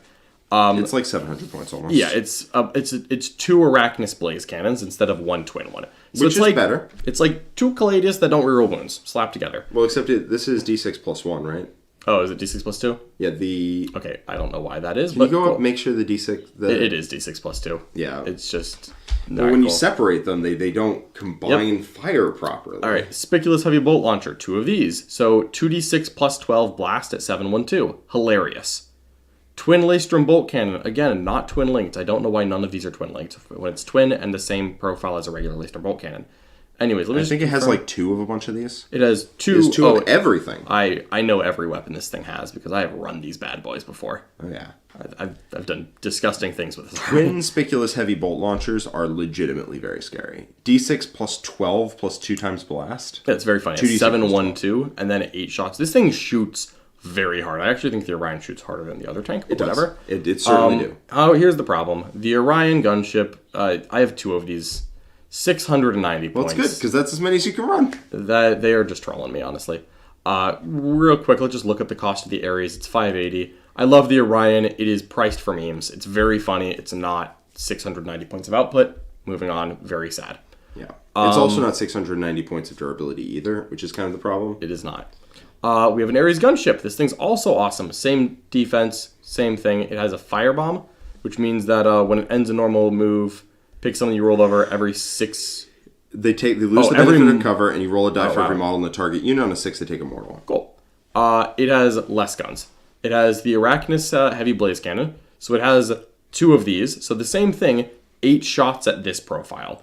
Then it has 3 shots at 18 minus 4d6 plus 6. It's a lot of anti-tank shooting. It's honestly hilarious. It does hover, or you can just deep strike it as an aircraft and say, I see you. This thing's honestly great. It's just a little bit more. This is actually much closer to being priced where I would take it. Yeah. I will say you can, I might pay you can $500. legitimately take 3 of these. Yeah, I really might pay like $500 for this. I don't think I'd pay more than that, but I think I'd pay $500. Real quick question for old time's sake. Do Custodes have any ways to improve the OC of their units? Any strats? Any +1 OCP or Banners, and they have an enhancement to triple the OC of a dude. Okay, so nothing that goes on a gunship. Because Gunships are not. Back in my day, Orions held objectives because they were Lords of War and not flyers. And that was funny, but I think that time's over. So long, Ares gunship. We will miss you. You are much closer than the Orion, so we could see the Ares again. I do want to see what happens if you jam 2 of these on the table plus 3 Caladius, and you're just like... Yeah. All right, we have exactly 1 datasheet left, and that is the Contemptor Galatus Dreadnought. I don't know what order they're choosing here. Anyways, the Contemptor Galatus Dreadnought is the same profile as the other Dreadnoughts with a 4-up invuln, which is better than not, but it does move 6. Its ranged weapon is a slightly better heavy flamer that's twin-linked. That's cool, but that is all it is. It's -1 to wound in melee. That's actually very cool. It's very cool, but I will say that I don't think melee armies are the worst of your concerns. I think getting shot clean... If it was -1 to wound generically, I'd be a lot about it. If it was -1 to wound in shooting only, I would take it. Yes. It's just that I think Custodes are already very good in melee into people, and they're very good at debuffing people's melee.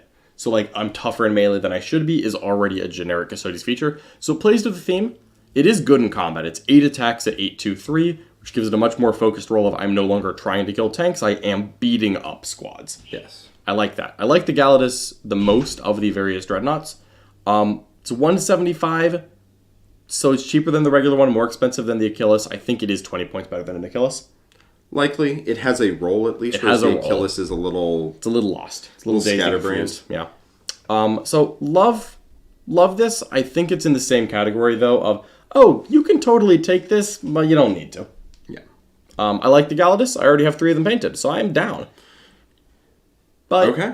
Yeah, I don't think it's quite going to make it. No, I don't think so. All right, that is the end of Custodes. So before we give our final thoughts here, we do have a super chat from Iridel. Thank you so much, Iridel. With how good the Caladius is, still, do you think there's any argument for a knight or just Inquisitors Assassins? My personal take is that knights as a free blade are actually very deceptive. I don't think that they're actually that good, even Canis.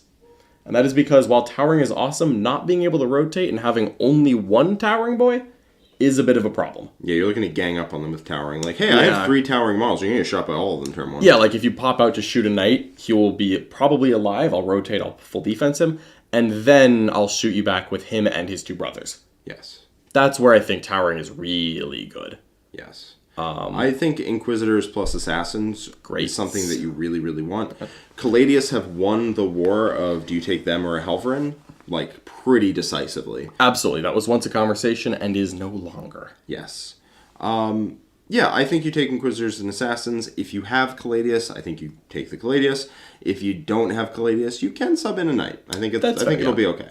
Yeah, they're still quite good. Because the thing to remember about the Forge World stuff is that while it is about half of the data sheets in the book, they are very expensive in terms of real dollars, which means that if you do need to take something that is not triple Caladius, double Caladius, single Caladius, because you don't have them, Knights, Helverins can make up for it.